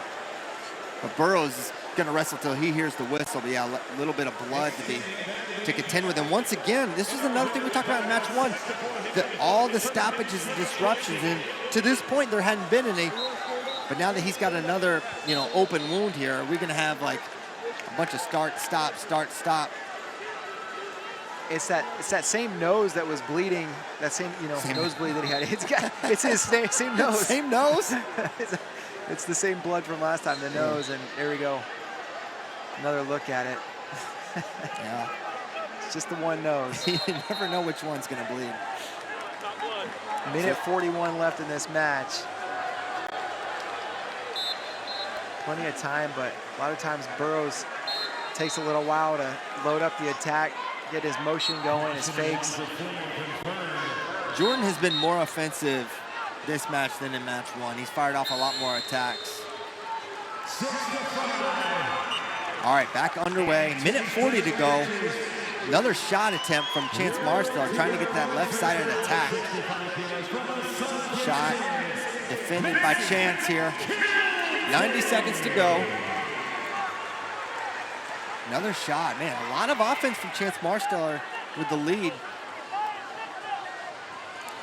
And now getting more reactions from his fakes and motion is Jordan Burroughs. One false, wrong movement from Chance could create the opening that Burroughs needs to take the lead. Marsteller lost that nose plug. Hopefully that blood doesn't become a factor here with a minute to go. As he takes a look at the clock, they stalemate it. Man. Ref just holsters that plug. He may need that later. Yeah. And they're gonna have to put in another plug, and you can boo all you want, but his nose is bleeding. Yeah, Burroughs upset. He doesn't like that, and the crowd booing. Get that cleaned up.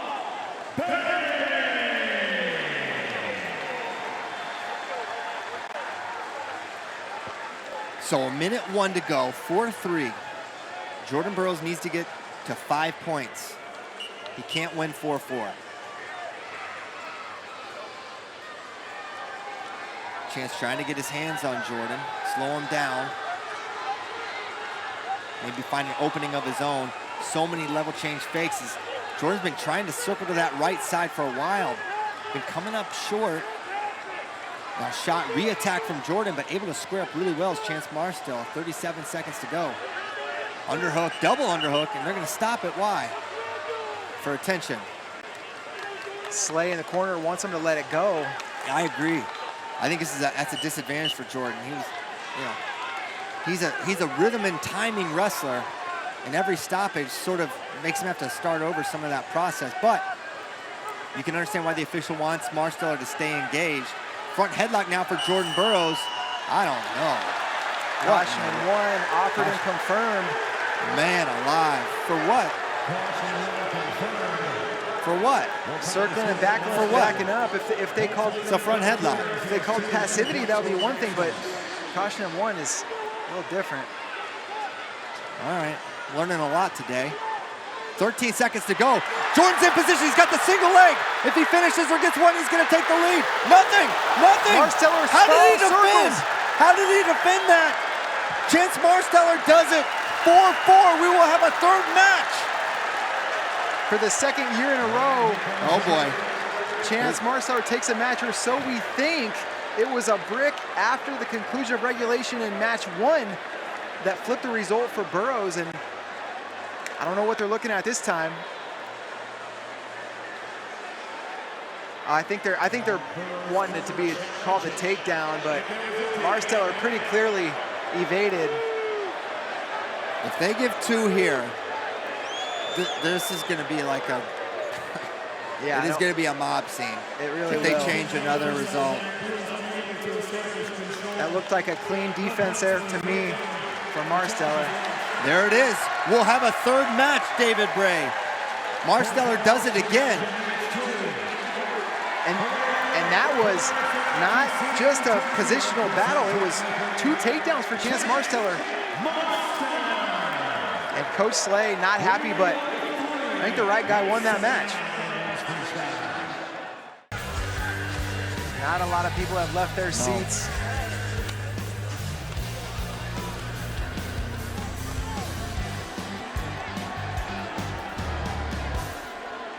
All right, here we go. Match number 3, 79 kilograms. Jordan Burroughs in the red, Chance Marsteller in the blue. Match 1 went to Burroughs narrowly. Match 2, Marsteller edged out the champ, and now it's Jordan Burroughs in on a shot, and it's a quick strike for Jordan Burroughs. 2-0 lead for Jordan. Looking for that lace. Chance able to defend parterre. JB got the opening takedown in match 2, and Marsteller got another takedown right afterwards. And here's another look at that single leg. Back to action. Chance wasted no time getting the takedown on Burroughs in match 2 after JB took a 2-0 lead.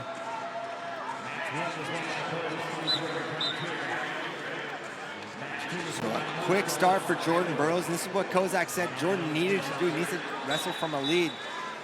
We'll see how long Jordan can hold on to that lead, potentially even grow it. Marsteller's had a lot of answers for what Jordan wants to do here. They're already indicating towards Chance, so it's gonna be the first passivity warning against Chance Marsteller. Coach Slay telling Burroughs to keep that pace high. Chance holding center though. Nice snap by Jordan Burroughs, looking for an angle on an attack. Chance really locked on that wrist, but Burroughs counters and grabs Chance's wrist.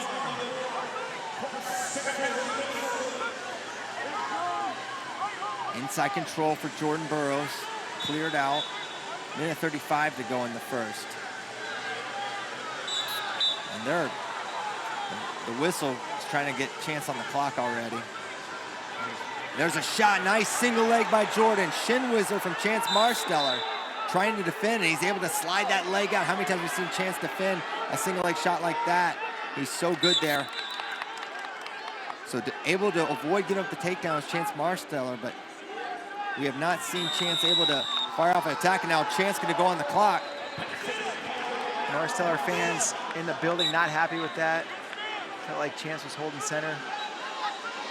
He's got to score in the next 30 seconds or Burroughs will get another point.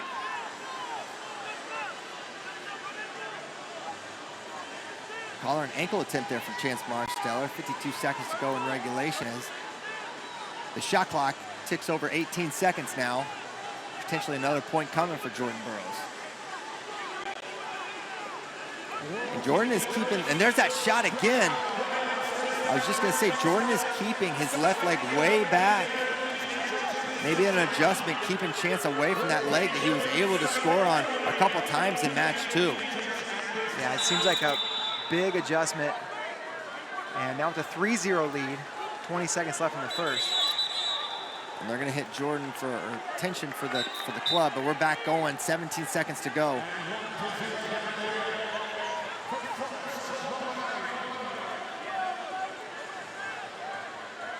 Short time left here in the first. 5 seconds left. And head to the break, 3-0. Marsteller has not been able to find the answer to Burroughs. He was getting on that single leg all night in matches 1 and 2. There's a different game plan than we saw last year, but Burroughs seems like maybe he's figured that out. Yeah, Burroughs a master of tactics as well. He's been able to keep that leg away for now. That was the first period. He passed that test. He's up 3-0. That's a big lead for Jordan Burroughs, but expect the unexpected with Chance Marsteller. Yeah, you gotta imagine he didn't have just the one attack in his arsenal. He tried the arm spin. I wonder if we'll see that attack again. We're back to action. 3 minutes to go in this one. Burroughs level changes, trying to find that left leg of Chance Marsteller. It's not been there much for him, but it's been there enough to put him in position to make another world team. Good level change from Jordan. Good snap, fires off a double leg. Marsteller catches, 2:36 to go. Another shot, head and chest.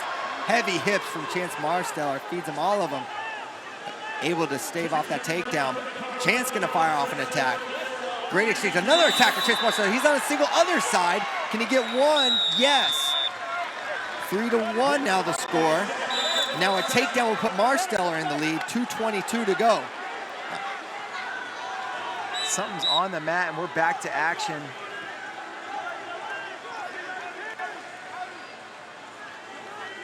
Not sure what that is on the mat, but the official's probably gonna need to move it. Another shot from Chance Marsteller. And he's holding center. And they're indicating towards Jordan. And there's gonna be a passivity against Jordan Burroughs. Verbal warning, that's his first. And Chance is asking, is that his first or second warning? It's his first, so he'll need to get one more warning against Jordan for that point, or for that shot clock to start. It's a pretty inconsequential point. It is. For Burroughs. Marsteller needs a 2-pointer, even if he does get that point. Double leg from Jordan, but man, It's insane how Marsteller is able to just absorb those blows, and he ends up on a single leg briefly. Now looking to reattach Jordan, he's close, looking to drag, circling, and now he's grounded is Chance Marsteller, no points. And Marsteller. Brandon Slay and Mark Hall, they want one. I mean, this the grounded rule, and we've seen it a lot of times, but he's on his knees there. You don't get a step out for that. And Chance, is he bleeding? It appears so. This crowd not happy when Chance Marsteller bleeds, but that's not a decision that you make. He's just bleeding. No. Man, there's still something in the middle of the mat that nobody will pick up. They don't want to pick it up. That one ref just pocketing those bloody plugs all day. There, I think he's got to see it now. All right. Oh, there we go. For David Bray's sake, if anything. It was just driving me insane. I know. Okay. We're back underway, 90 seconds to go. Marsteller's going to need to find his way to a takedown. High crotch, he's in deep. This is the position he's been able to finish. He's close, splits from Jordan Burroughs. He's got it lifted and lifted again. Can he work for the finish? And they stop it. 1 on the step out. 3-2 the score. Marsteller's figured out how to get back to that leg in match 3. He's gotten to it twice. So it's 3-2 on the scoreboard. Marsteller can't win with another one. He's going to need 2 more points. And they're indicating towards Jordan now. If this shot clock point comes, it's not enough for Chance. That just makes it 3-3. He's got to score beyond this point because Jordan has a 2-pointer. Chance has a pair of 1s at this point, and Jordan is on the shot clock. Another shot from Chance Marsteller. Jordan is defending, trying to find an attack of his own. Short offense position here for Jordan Burroughs. He's trying to lift and get under Chance Marsteller. Hasn't been able to do so. 17 seconds to go. They'll stalemate it. 19 seconds on the shot clock. 44 remaining in the match. That's that grounded position we saw Marsteller execute so well last year. Still able to avoid giving up a point there from JB. 43 seconds to go. There's a shot from Jordan Burroughs. He's close to 1. Can he get it? And that's going to be for red. All Burroughs. For blue offered. What's going to be the call? For red from the chair. And we've got a brick on the mat. Couple things they're going to look at. One, was there a singlet pull? After, if Chance has stepped out, I believe the rule is he can't score exposure points. But if he takes him through, I still think this is probably going to be Jordan's points. But Chance could potentially go 4-2. I'm not sure. Chance is signaling that it was his move, so he's not worried about a singlet pull or anything like that. Now let's see if he steps out. No, this is going to be 4. I think that's going to be 4. I don't think Chance's foot was out. 4 for who, though? You think for Burroughs? Oh, yeah. What? So both corners are adamant that it's 4 for their athlete. I side with you, Bray. I think this is going to end up being Jordan's points. Yeah, I think what they're looking at on the screen is after they hit, Chance kicks him through.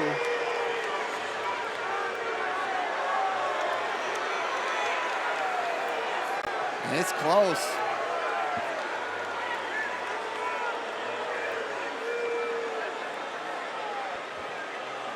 Man, how about Burroughs fighting so hard? He did not want to give up that shot clock point and leave Marsteller within 1, and it could be he blew the match completely out. Extend his lead. 4 blue. They go 4 blue. And now, Chance is up big on Jordan Burroughs.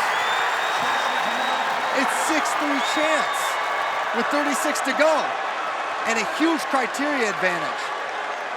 And Jordan, you don't want to brick if you're Jordan Burroughs because you're going to lose a point on this challenge. Now, 6-3 is the score right now. I think.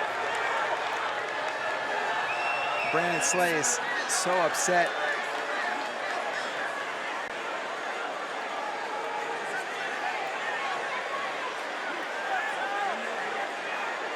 And the shot clock. And the shot clock for Jordan. So he is in a huge hole. He has to get to 8 points.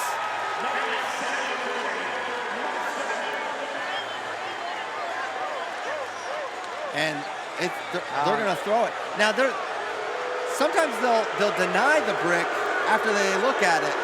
And this crowd's not happy about it. And Reese Humphrey, I think maybe rightly so, is saying, what are they challenging? We just looked at it, but now there's basically a debate happening between Chance and Jordan in the middle of the mat. And Burroughs trying to say he started his action out of bounds. And I mean, if he had stepped all the way out, so watch Chance's feet. This is the best angle we're going to get. The whole foot has to be out for Jordan to be correct here. Yeah, Marsteller's foot's in. Marsteller's foot's in. If any part of the foot is in, you are in, and that's not a step out. I still don't know if I agree with the 4 call for blue, but clearly his foot didn't step out. Yes. His foot like hovered out but never stepped out. And once you step out, you can't score offensively. And Jordan is just telling anyone who will listen, he's imploring USA Wrestling staff, the refs. Slay is adamant, and I'm not sure what they're looking at now. Oh, shot clock. But, like, if there's time on the shot clock.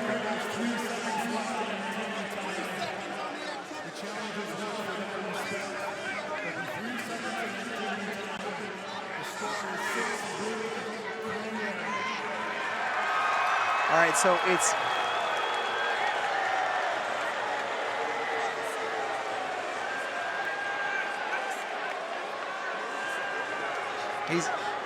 Jordan's still arguing, but he's not right. So now 6-3, but he's 3 seconds away, Chance, from being up 7-3. With the shot clock. The point remains, he's got it. Jordan has to get to 8 points. He's got 36 seconds to do it, and we're gonna see a crazy pace here from Jordan the last bit of this match.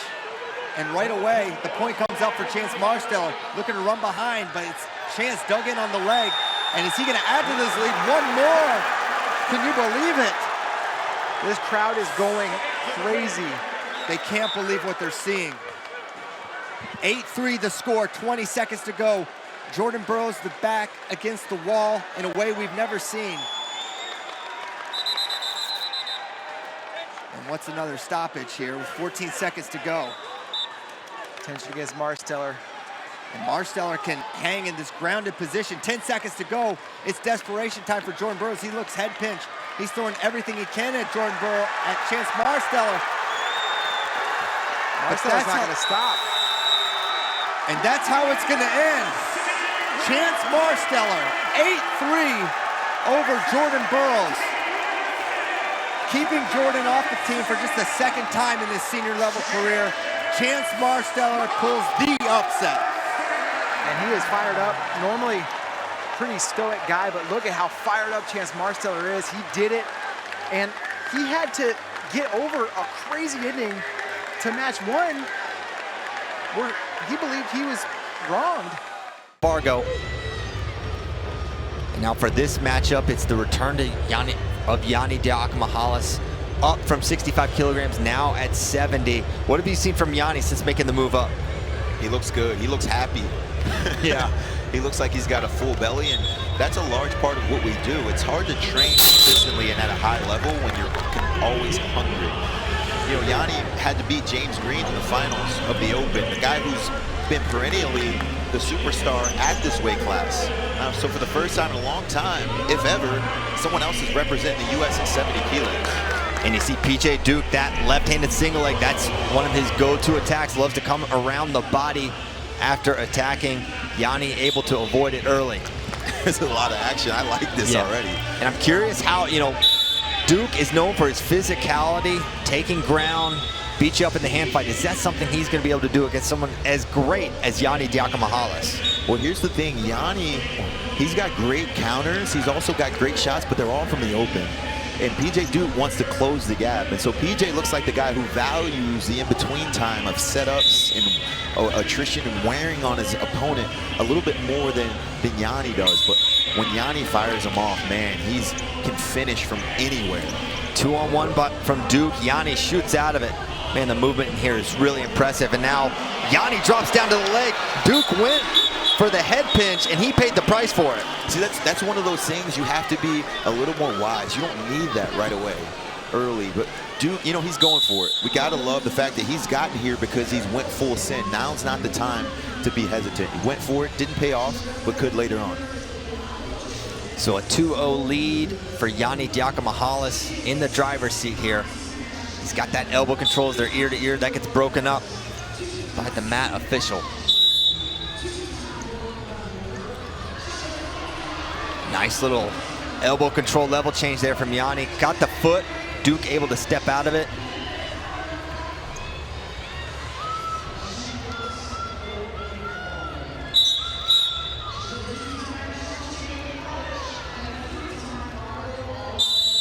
PJ Duke be headed to Penn State next year. Wrestle for the Nittany Lions as he drags to the leg attack. Head outside now is PJ Duke.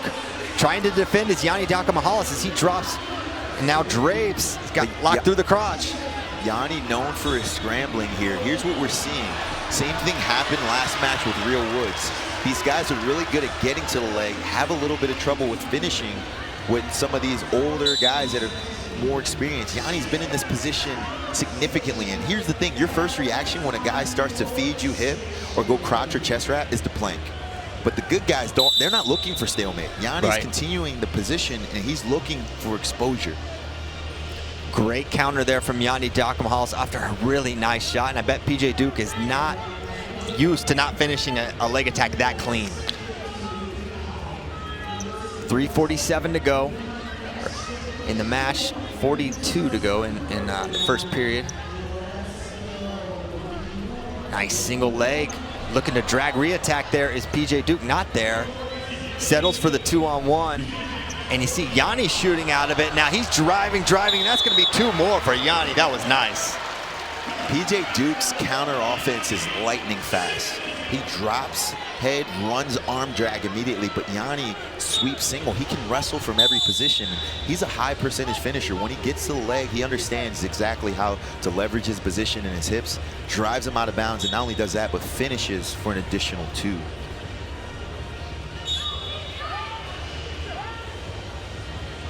Now underhook on that left side for Yianni. It's their ear to ear once more. Yianni, of course, a 4-time NCAA champion for the Cornell Big Red. An incredible career. Made a world team while in college. Bringing home a silver medal in 2022. Now trying to get back on the world team for the first time since he won silver. Yeah, we don't talk about Yianni enough, right? He was one of those guys that we watched from a baby bloom into a successful wrestler. He was already a 2-time world champion before he even arrived at college. 2 losses in high school, 4-time state champion, 4-time NCAA champion, 4-time EIWA champion, world silver medalist, and now looking to make another world team.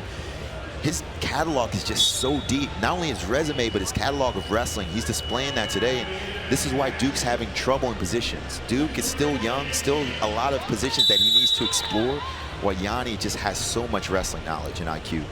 And Yianni has a style that is very difficult to replicate because there's not a lot of guys that wrestle like Yianni Diakomihalis.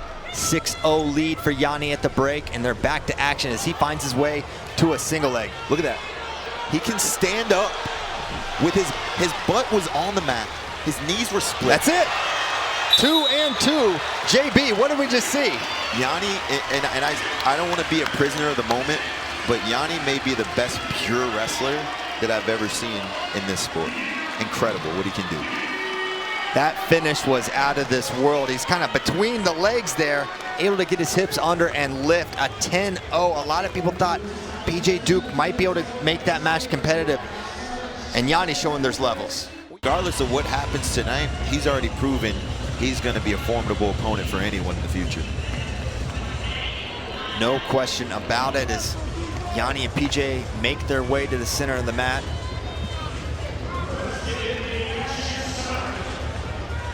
And we are now underway. Match number 2, Yianni in the blue, PJ Duke in the red. Oh my gosh, right away. Ridiculous 2 for Yianni Diakomihalis. Jordan, what did he do there? Look, the ref wasn't even prepared. He was scrambling. scrambling for his whistle. He wasn't even sure what was going on. It looked like he hit one way than the other. Right side single, backside duck under, and then a flea in the mat. Yeah, they're saying PJ was kind of running out of bounds, maybe got his head to touch. Yep. So that's going to give Yianni a chance to turn from the top position. And look, slaps on the gut right away. Surprisingly good defense from Parterre, but look, he's crawling forward. Remember we talked about alleviating the pressure? At some point, you got to try to work your way back inside. And just missing the gut wrench there, went out of bounds. Yianni up 3-0 in the first 25 seconds. Ooh, nice little misdirection from PJ. And look, Yianni's been known to do this. He'll belly out full send in order to get to that single leg. He'll walk his fingers up the hamstring to try to get him connected. And once he gets there, he's typically money with his finishes. Oh, good stutter and go there from Yianni Diakomihalis, building up to a double leg now. Okay. Trying to switch inside is PJ Duke. If he can get his hips in. Oh, no, what's going to be the call here? This is interesting. 1 point blue. That's a good call. So getting the step out before the roll. Yeah, and a great scramble position. I like what Duke did coming back inside. It's almost like the switch position, outside crotch left. And we're going to have a challenge here. They're probably not going to like the result, but they didn't have the good view that you did, Jordan. I know. If I could, listen, if I could, KD, if we could lock eyes, I'd wave them off like, no, don't waste your challenge here. You're going to give up an additional point. He didn't have the viewpoint from the far side of the mat. You know, his emotions are running high here. Watch, you'll notice, boom, step out there, and then the sequence begins. The hard thing is continuation. How much if you start a sequence inbounds, but you land out to start or to go with the sequence, who do they attribute that to? Yeah. Because he went 2 steps. He went 2 steps out. Here's the first, 1, left. 2. Yeah, that left foot goes out before so Yianni. Here, and right there, that's 1.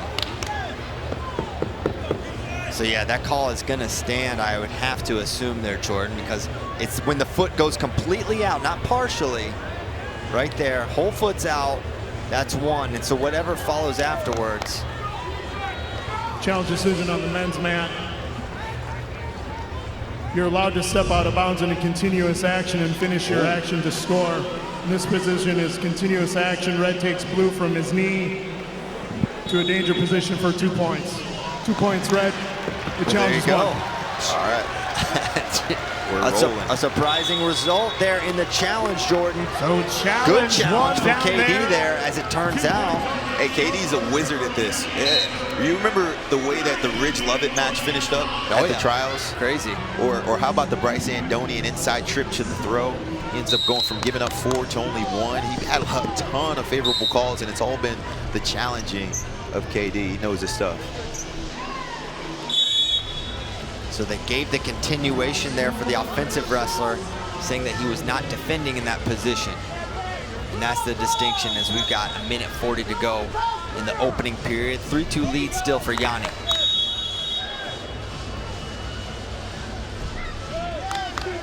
Like the leg swipe. Keep him at bay. Keep him off. PJ making quality adjustments. Again, you got to stop the 2-on-1. Takedown for Yianni Diakomihalis and 2 more. And he still got it. Look at him lacing it up. He's got it tight now. Can he get 1 more? No, they go out of bounds. And I think PJ may have to abandon that 2-on-1. 2-on-1's got to go. Every time he's going with the same sequence. 2-on-1, sweep single far side. But here's the thing. He doesn't run backside. He immediately comes hips and butt and head up and tries to elevate you off the mat. Shot from PJ Duke there. Here's the difficulty, though. How do you abandon your best tie? That is it. In the middle of a match, right? If someone was shutting down my double, I can't give it up. It's my thing, right? So that's a tricky adjustment that PJ has to make, and he's already down 7 points here.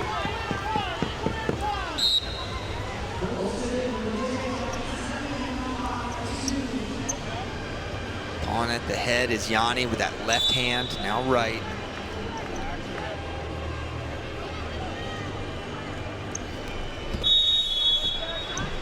Single leg for Yianni now, extended a little bit, looking to counter score is PJ Duke, but Yianni's a really tough guy to run around. He can wrestle from his knees very well. Tough guy to get a go behind on. and very long arms, too. You know, he feels comfortable with, he's got extremely flexible hips, can get his butt down to the mat, pivots well from his knees. And look at those heavy clubs. Yianni needs a second. Took a blow to the eye there, it seems. Back to center we go. 20 seconds left in this first period. 9-2 lead for Yianni. Back to the 2-on-1. Let's see. Yianni just cleared it that time. Underhook on the left side for Yianni. Pause at that right side single as time expires. 9-2 for Yianni. The leg lace, a big difference there. Exciting, exciting first period. Yianni continues to shine. And if you look over the corner of PJ Duke, you got Zain Retherford in there. Someone that Yianni knows extremely well, but someone who also knows Yianni. You know, when it comes to tactics and strategy, providing a blueprint for how you should attack this match, there's probably no better person in the country than Zain Retherford to be in your corner. No question, a great rivalry. Going back to their battles in 2019 at the US Open and Final X. And Final X Part 2 when that went to arbitration and they had a special wrestle-off. It was a whole thing. With Zain ultimately winning that spot. Now Zain trying to coach his pupil, PJ Duke, against that man, Yianni Diakomihalis. Second period underway.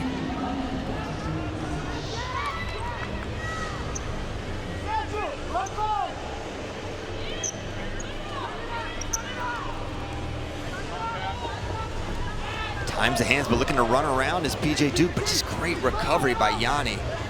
He's flattened out there. Can PJ exploit this position? It's a vulnerable position where PJ can usually score, but it's Yianni building up slowly. And look at him keep a hold of the leg, and that's nice. That's 2 points there. Great counter. And now could it be more? No. Great counter there from PJ Duke. Yianni was in on that shot, but it's a great exposure from PJ Duke. 9-4 now the score. It's Duke's counter offense that's the most threatening part of this game. Is if you miss a shot. Oh, that was pretty. Fake 2-on-1. Big jump, single leg to the opposite side. Must be saying no more fingers. And go right back to the fingers.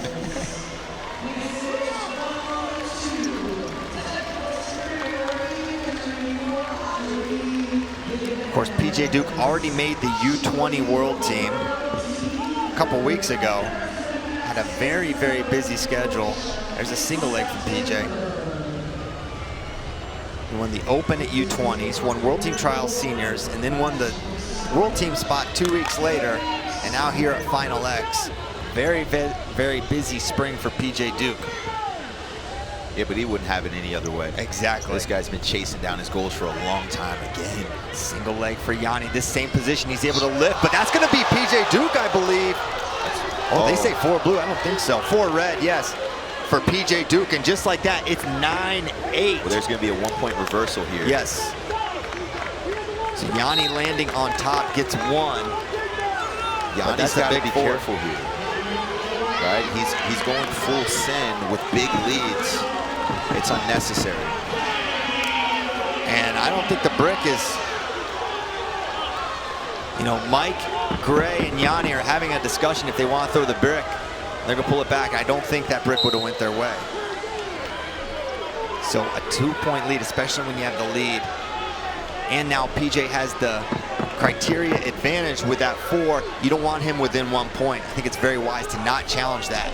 Single leg again for Yianni, but looking to challenge here again. Tight front headlock here for PJ Duke. Can he run behind? Yes, he can. 4! PJ Duke into the lead, and 2 more. What's going on, Jordan? Yianni is either fatigued or losing his focus mentally, or both at the same time. You know, look at the crowd get on their feet. You know, Yianni's taking errant shots now. PJ's just pressured him, and he's gone from being really sharp to being really reckless. Taking shots with his head down, getting caught in the front headlock position. and PJ was able to expose him there. You know, 5-point lead now. 2 more. If you're Yianni, you concede this match, right? You spend the rest of this match trying to be safe, try not to get hurt, and mentally start preparing yourself for match number 3. And after saying Yianni was our most impressive in match 1, for PJ Duke to put 17 points up and to seemingly have way too much for Yianni in this second period, my jaw's on the floor here, Jordan. This dude is unreal, man. He's unreal. Match 3, anyone? PJ Duke, Yianni Diakomihalis, round 3, coming at you. World team spot on the line. That's one of those matches, if you're Yianni, you want that one back, right? Errant shots late, got out of position, chased down positions you didn't necessarily need. And PJ Duke, man, he showed us. He's already beaten him once and puts himself in position to make a world champion at 18 years old. No one would have expected this. Absolutely not.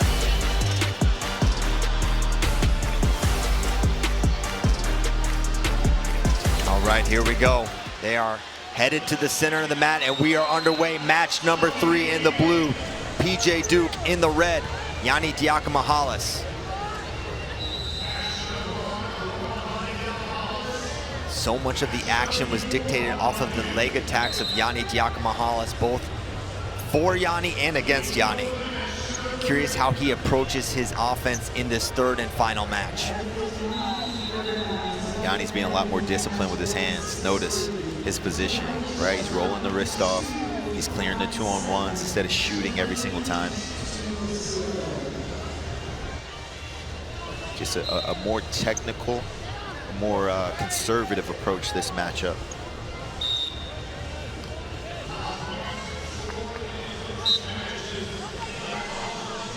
.45 seconds in, no score on the board yet.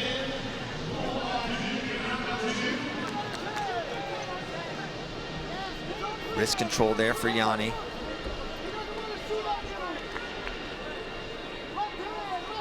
Underhook on that left side, head position for PJ Duke there.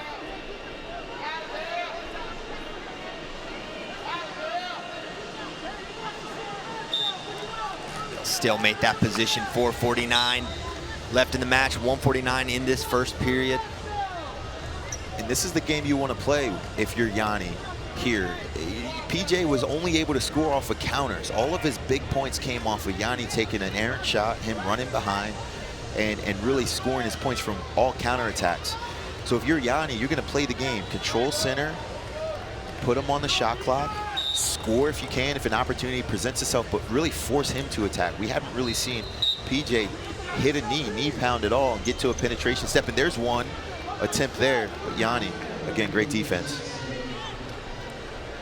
Duke does a good job of kind of faking left and then kind of pouncing to that right side.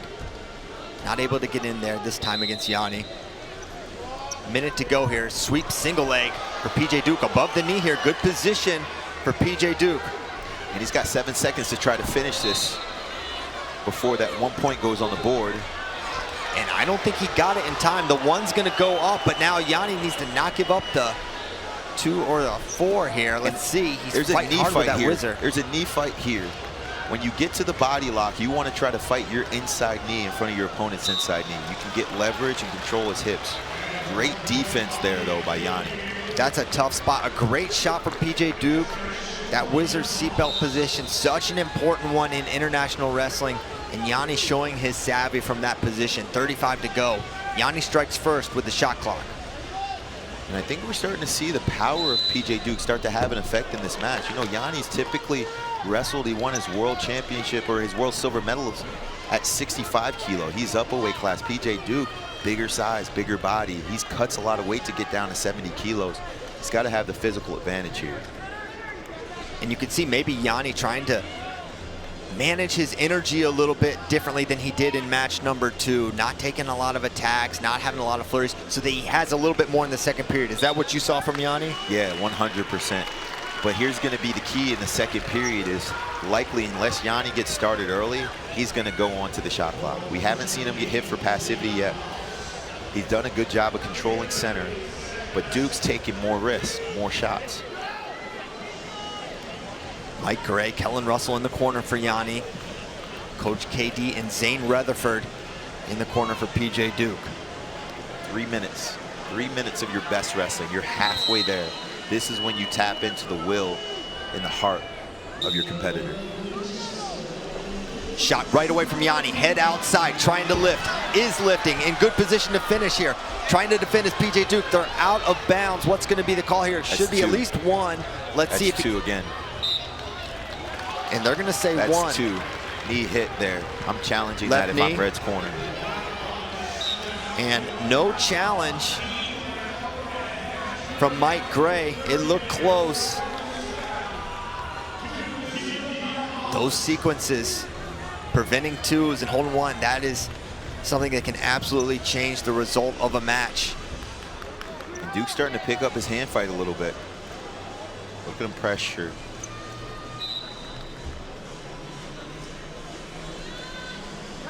Shallow underhook on that left side for Yianni. Trying to snap out of it. Yianni shoots. Now a re-attack. Beautiful one there from PJ Duke. That same side on that single leg. Trying to beat the Wizard. That's going to be 2 at least. Looking for the fall. Yianni's got to fight off his back. Big trouble here for Yianni Diakomihalis. He's got the head. Fall. Confirmed. Oh PJ Duke onto the world team. Oh my goodness.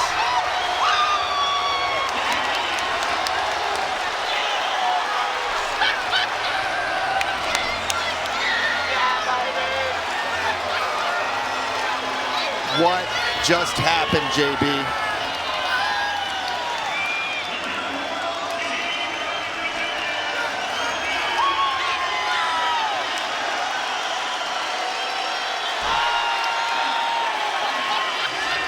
PJ Duke just shocked the wrestling world. A pin over Yianni gets the win. On to the world team. Jordan Burroughs, you're speechless. I haven't seen anything like it. I haven't seen anything like him. In his last 2 competitions, he's beaten reigning champion Antrell Taylor, reigning champion Ridge Lovett, and 4-time NCAA champion and Yianni Diakomihalis. This kid is special. We may be witnessing the birth of a superstar right here in Newark, New Jersey.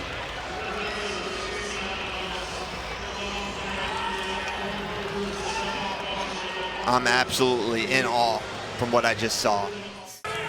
5-time world and Olympic champion, cutting it close. Oh, Wayne, right and we in see on him the attack single. right away, get it on the single. He's gonna take Imar to the edge and gonna get at least 1. And just 1 point on the board for Jordan Burroughs.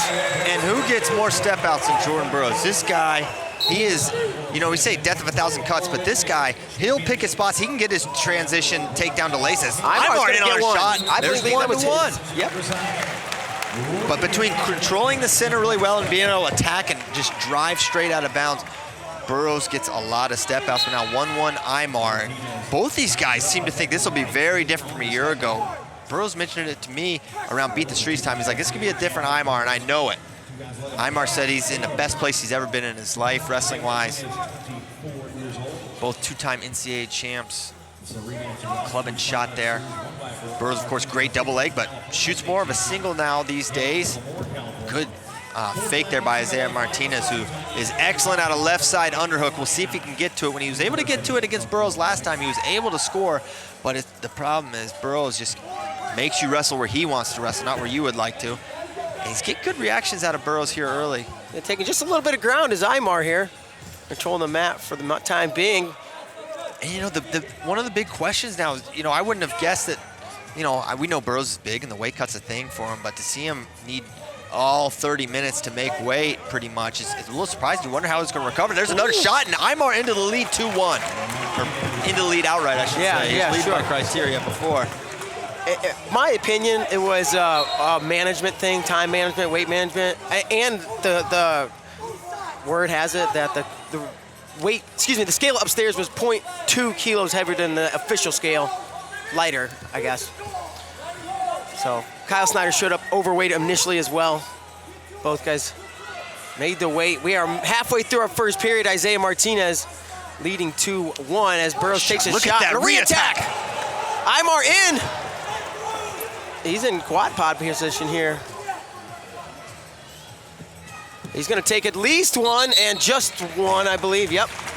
I tell you what, the finishes there, we could look back on that moment, and right there, that's so big for Jordan just to give up the one. Yep. Going down 3 is a big difference. Now, a takedown puts Burroughs in the lead. Small sock adjustment from Jordan as he makes his way back to the center. And 105 left here in the first, 2-point lead for Isaiah Martinez.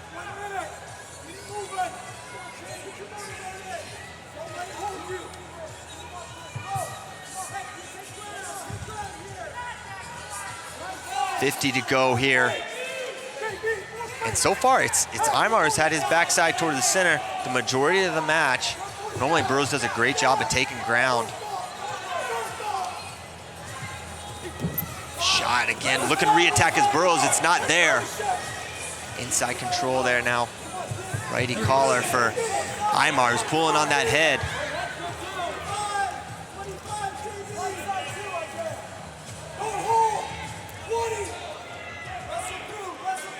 And maybe the wake hug was more of a thing than I realized. Well, we'll know more as the match continues to go on. As amazing as Jordan is, him being in a deficit, look at re-attack. Look at this flurry here from Jordan Burroughs, trying to find his way to an ankle, trying to shoot through him. Old school blast double through the body, not there. And it's 3-1 after one. And Imar said he's been waiting 365 days for this, and it shows. I'm happy to be the marquee matchup, the last one in the lineup, right? And we're doing it in his hometown, so it's just going to be great. I'm ready for a fight, and I've never been more prepared in my entire life, and this is what I've been thinking about for the last 365 days, and just been preparing, and I'm hungry, and I'm just ready. I'm ready to go. So 3 minutes to go. Just a little stunning, you can say it as many times as you want as this match could be a thing, but until you see it, it's hard to believe. And you know what? Burroughs has been in these moments so many times. As amazing as he is, it's nothing for him to be down 2 points and find a way to win matches. The guy is as savvy and as much of a gamer as I've ever seen. And hard a hard club. right that he will feel in the morning, Jordan Burroughs. Imar hand fighting supremely hard right now. Little football tie here. And that's going to pay dividends, man. If Burroughs is tired, if Burroughs is feeling it a little bit, those kind of ties can really wear on you.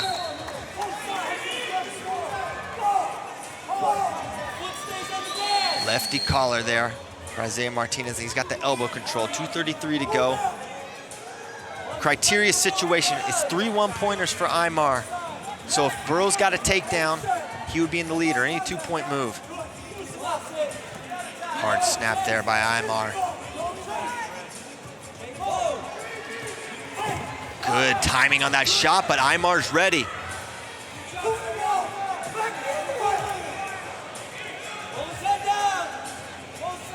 Tied up, and it's Imar's back to the center as the official indicates towards Burroughs. And Imar is doing it right as they're going to indicate towards Burroughs. White paddle by the judge. Hometown crowd, you can sense the tension and the nerves that they're feeling as they see their champion down 2 points here, a minute 40. Remember, best 2 out of 3, so one loss doesn't mean necessarily anything. And it was 2 years ago he lost match 1 to Kyle Dake before ripping off 2 straight. Yep. Looking for an attack. Good defense from Imar. Burroughs unable to get through. Burroughs is getting the flurries that he wants, where he typically thrives. He's just unable to get his hands locked around a single leg against Imar. Imar looking quick and strong here, a minute 15 to go. Collar tie, clinging, pulling tight there is Isaiah Martinez there. He clears the tie. There's a retake. Oh, he's in! Jordan Burroughs gets to the leg, scores 2. Had a lace for a second. Imar tries to wrestle through the position, and we'll go 3-3. We got a minute to go.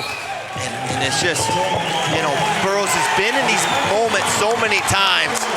Finds a way to get to the lead. Both these guys taking their sweet time to get back to center. Well, Imar just gathering his thoughts as he's adjusting the socks. 57 seconds to go. So criteria advantage for Burroughs. He's leading 3-3 right now. Any point for Imar will put him in the lead. Oh, low shot here. Now underhook left side, this is his position, but good job shooting out of it by Jordan Burroughs, 46 seconds to go. My heart's racing, Christian. This is exciting. And there's a shot for Aymar, good defense from Burroughs, he's out of the way. I'm telling you, Burroughs looks tired in his face, but he's got the heart of a champion, no doubt. Aymar trying to take him towards the edge, gets to an overhook position now. Aymar. 30. Jordan catches the ankle. Heavy wizard from Aymar, both guys. We're gonna call here. They go one red, one blue. What's the, Matt? And he goes one red, and the brick's gonna come, and this is a smart challenge. And I don't think they don't have a brick. They don't have a brick.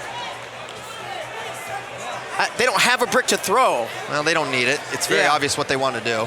So, oh, this is going to be a big challenge and a big replay. They're going to do it. Yeah, they figured it out. Can we get Mike Poeta a brick? Okay, so look, it's on the big screen right now, Christian. And we're looking for a head. I don't think the hand. So we're gonna replay.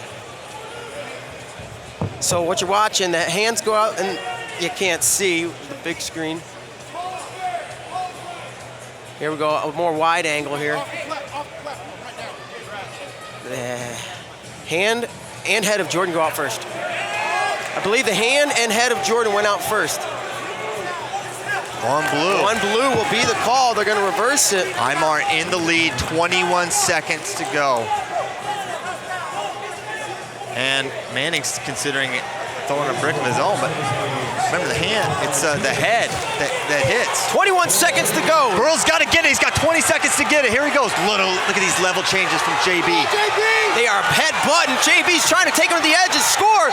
Circling center is Aymar. JB's in position. Oh my goodness. He's gonna score. He's gonna score. Jordan Burroughs will take the lead with 5 seconds to go. He does it again. Why are we ever surprised? Biggest balls in the world. Jordan Burroughs does it again. I can't believe it, but how am I surprised? I've seen him do it since 2011. The guy has ice water in his veins and he does it again. I'm dumbfounded. I mean, I can't believe you said biggest balls in the world. I had to say it. It was great. It had to be said. It had to be said. And we'll see if you're Aymar, is it deflating, or you say, or can you spin it into a positive? Hey, I'm right there to win it. Just got to close the door next time. We're underway. Match number 2. Jordan Burroughs in the blue, and he's in on the shot right away. And I think you have to approach it that way, Christian, right?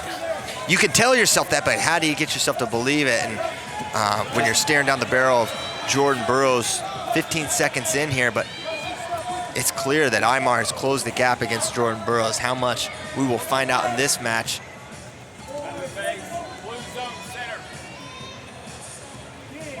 .30 seconds in, no points on the board.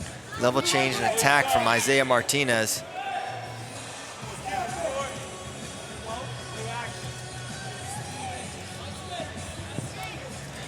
And they're gonna warn Burroughs for passivity.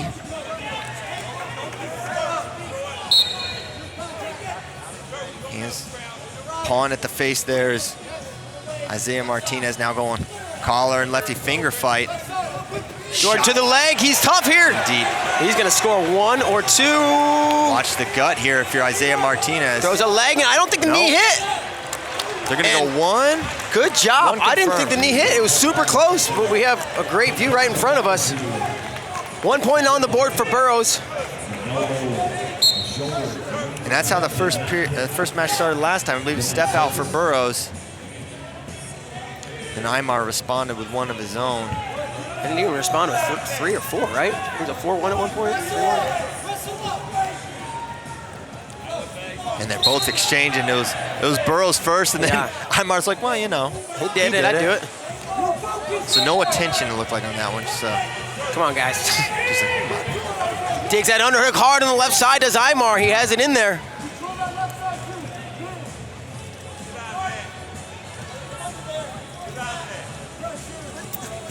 Jordan does a nice job circling his way back to the center, getting out of any potential danger, and he's now takes Aymar to the edge, takes a shot, another shot to the leg. Aymar defends.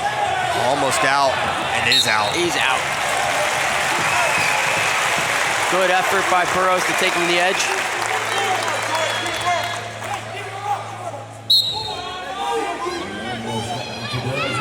Imar coming forward. And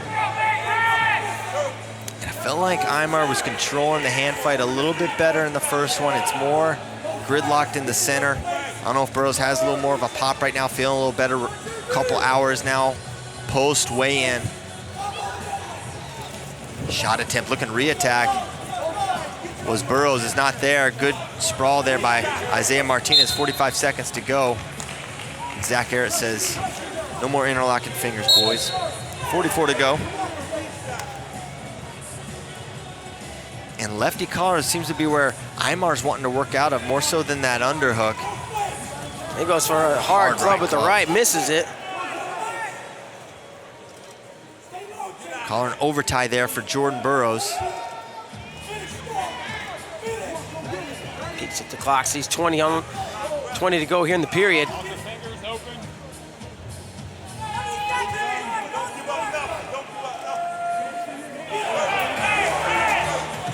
10 seconds to go here in the first period.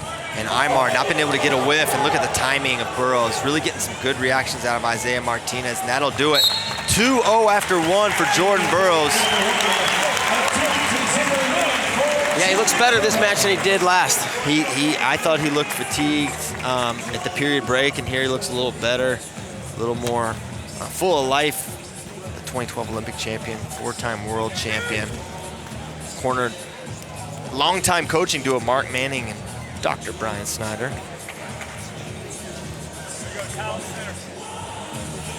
Brian Medlin, Mike Poeta, giving Imar a word of encouragement as he heads back to center. Handshake, second period underway.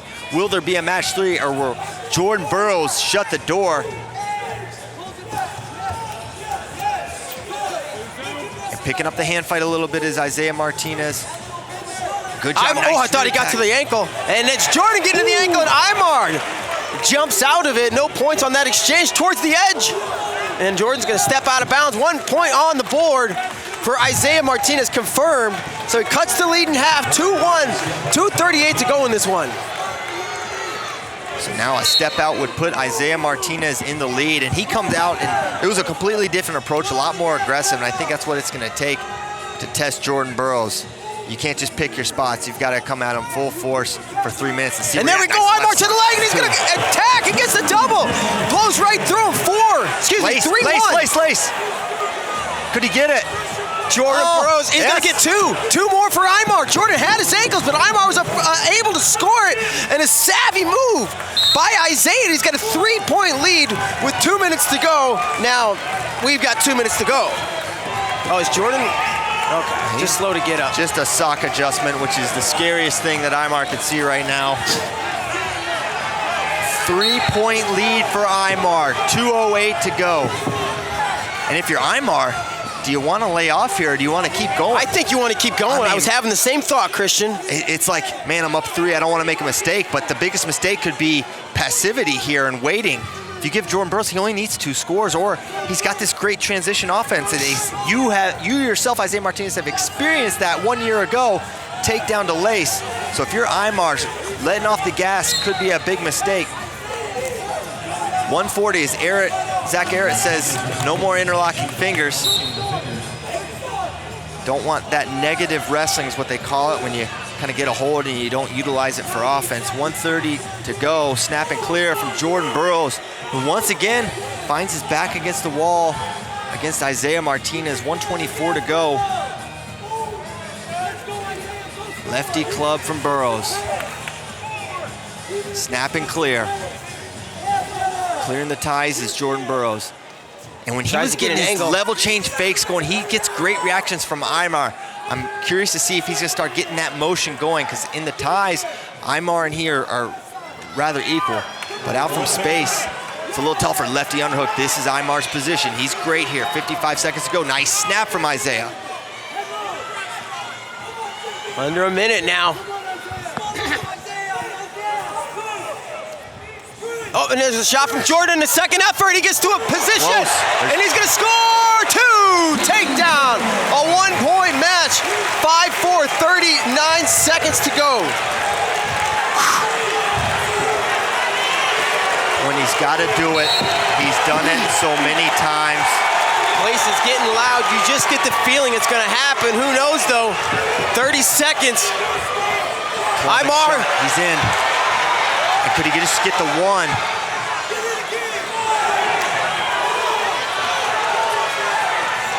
Imar takes a shot. Jordan out of the way. Burroughs needs a takedown. And they're stopping. Caution 1 for Burroughs. Oh my goodness. For what? Oh no, don't challenge. Don't challenge. And Imar, smarter than his corner here, says I have criteria. Jeez, almost the worst challenge of all time. Doesn't happen though, so Imar with the lead. 13 seconds on the restart. Burroughs taking ground. Imar. In the zone, 5 seconds.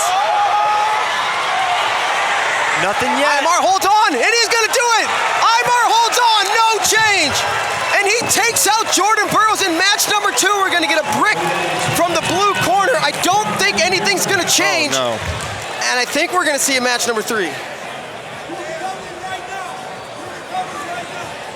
And Brian Medlin says, you're recovering right now. Wow. So here we go, a last look at that sequence. Looking for the whole foot to step out. Or head. Head does not. He's Feet, in. He's grounded. He's in. Doesn't. Foot's in. Foot's in. No. I think the crowd saw the hand hit out of bounds and they think that's going to be points, but hand is not points. Not the case. White paddled. Match 3. Isaiah Martinez, Jordan Burroughs is going to happen. Wow, Imar has arrived. Goodness gracious, he did it. And you know, it almost felt imminent there with Jordan. It's just like, man, is he just gonna do it again? Imar so savvy in the zone. 6'5", the crowd's not happy. They're gonna have to deal with a match 3. Match 3. Decisive match 3 here. With a world team spot on the line. Jordan Burroughs in the red and green camo. Isaiah Martinez in the blue. Imar came out hard in the second period. I think that may have been a calculated decision there. There's a single leg right away. Jordan Burroughs, head inside, head outside, chasing that backside double. He's close, nothing Still yet. nothing, still nothing. Imar fighting here. White paddled by the judge. Trying to come up to his feet, and now maybe we'll just Jordan, take one. No, a good position now to get 2 potentially. And he's going to take down for Burroughs. He strikes first. And it goes up 2-0 early in this one. We got blood on Imar, is it? I think the ref's indicating.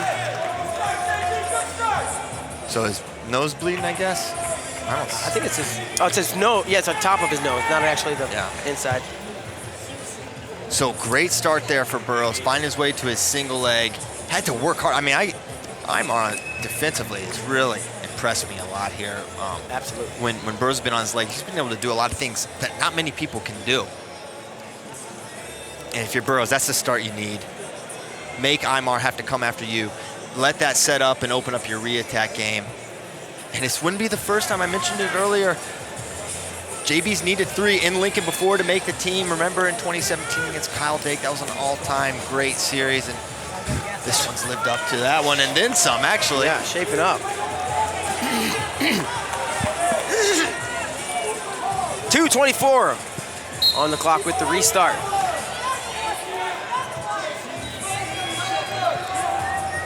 No single, but that could play right into the re-attack of Burroughs. You saw him circle hard right there. Wasn't there. 2:12 to go in the first period. Collar tie post there. Oh, good fake from Burroughs. Gets Imar to drop his level. Now underhook for Burroughs, but looking to pass it by. Chasing the leg. Got to square up if you're Burroughs. He's on the edge dancing. Able to center back up. Nice shot by JB there. But Imar is giving himself some opportunities to score.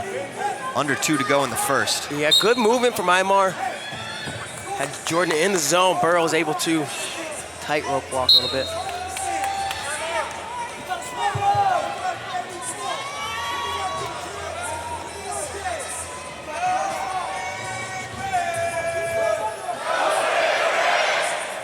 Snapping and clearing is Jordan Burroughs. Imar trying to keep the distance short. And Burroughs is definitely disengaging a little bit here. I wouldn't be surprised to see him indicated for passivity, but right now, I don't know what they're saying to him. Yeah, it seems like Imar wants to close the distance, and Jordan wouldn't mind creating some space. And Imar's like, we don't need to clean it up, let's go. Oh, man. Body language. And what are they cleaning up? I don't even see that. I'm Drop of looking right blood here. or water or something. Can we get a freeze and enhance on the spot that they're cleaning?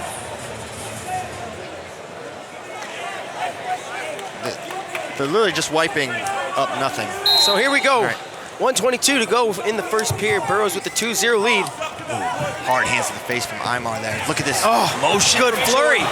Gets a second effort to hit to the leg. Has his hands locked. He's in a good position here. Jordan's going to take him to the edge. Grounded IR right now. Jordan's behind the leg in good position. Circles all the way over the top. And he's going to throw a leg in. And they're going to go take down Imar. Excuse me, take down Burroughs. I said the wrong name. Not surprised. I was very similar to the Dayton Fix takedown there. 4-0, what a start for Jordan. Yeah, he's got to be feeling good. And a big 4 too, not a bunch of 1. So as criteria could potentially become a thing, as it has the first 2 matches. Oh, and to the legs, what a re-attack! Wow. Jordan's gonna take him out of bounds. And Jordan wants 4. 5-0 Burroughs. 3 flurries and 3 scores here for Jordan.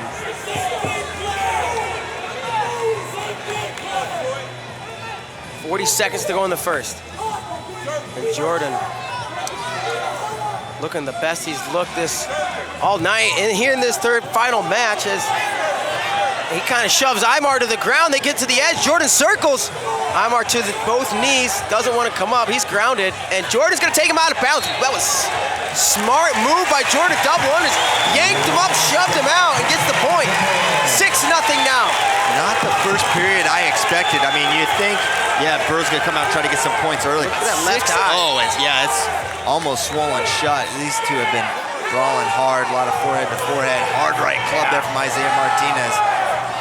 The second period is going to hurt for Jordan Burroughs. He's been looking a little tired, but he's so savvy, so poised. And we'll see if we see Imar pick up the pace in the second, but it's Jordan Burroughs showing his mettle. And we'll head to the break. 6-0 JB. Wow, yeah, impressive performance, but are you really surprised? I mean, no, nothing that guy does really surprise me anymore. And I'm so impressed with Isaiah Martinez all evening. You know, he may be down by 6 here, but man, he has looked incredible in the first 2 matches. And he hasn't looked worse in this match. I think Jordan's just looked better. I actually, that's my take as well, Bader. He's still moving there hard. You see Beacon Burroughs. Yeah. Jordan's father and wife, Lauren, mother. Or is there somewhere?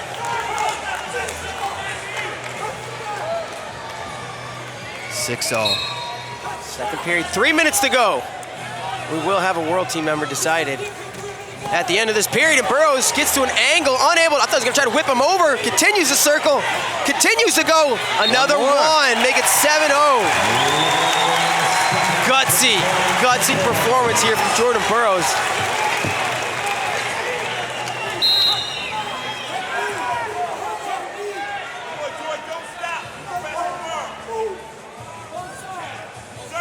"20 seconds in, 7-0 lead for Imar. And if you're Imar, you've been able to go take down the turn once against Jordan. You got to look for that post left side high crotch. And Jordan keeping that leg far back. Oh, and if you're Imar, that's an attention. And it's always the one that retaliates that gets it. 7-0 still. Next one of those will be a point for JB, and that's the last thing that Isaiah needs.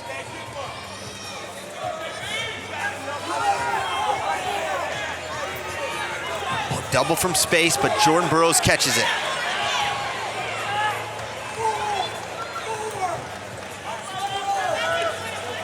Coming forward now is Isaiah Martinez, trying to set something up, trying to make it happen here. He's getting good reactions, just can't get to a lock. Burroughs, man, the eye swelling up. Visibility not going to improve there. 1:47 to go.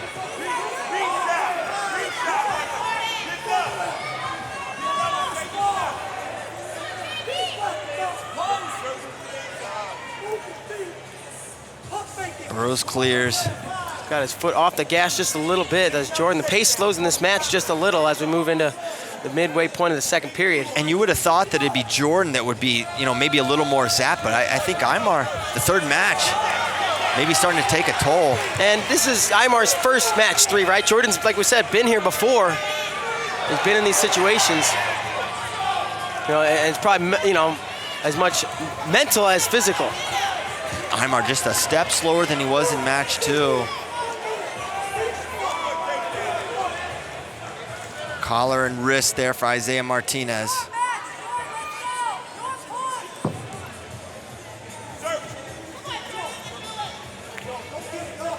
Towards the edge. They move back into the center. 45 to go. Jordan Burroughs with a comfortable 7-0 lead. Isaiah Martinez having a little trouble getting anything generated this match. And if you're Jordan Burroughs, the name of the game is no big mistakes here. You're up 7. It's going to take a Hail Mary from Aymar. Here comes Aymar looking for He's one. gonna get one. He'll get the step out point. 7-1, 19 seconds to go.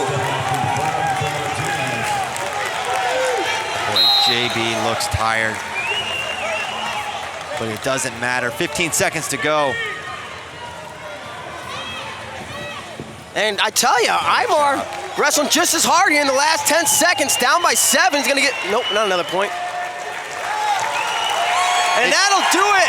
Jordan Burroughs in 3 matches over Isaiah Martinez to make his 9th straight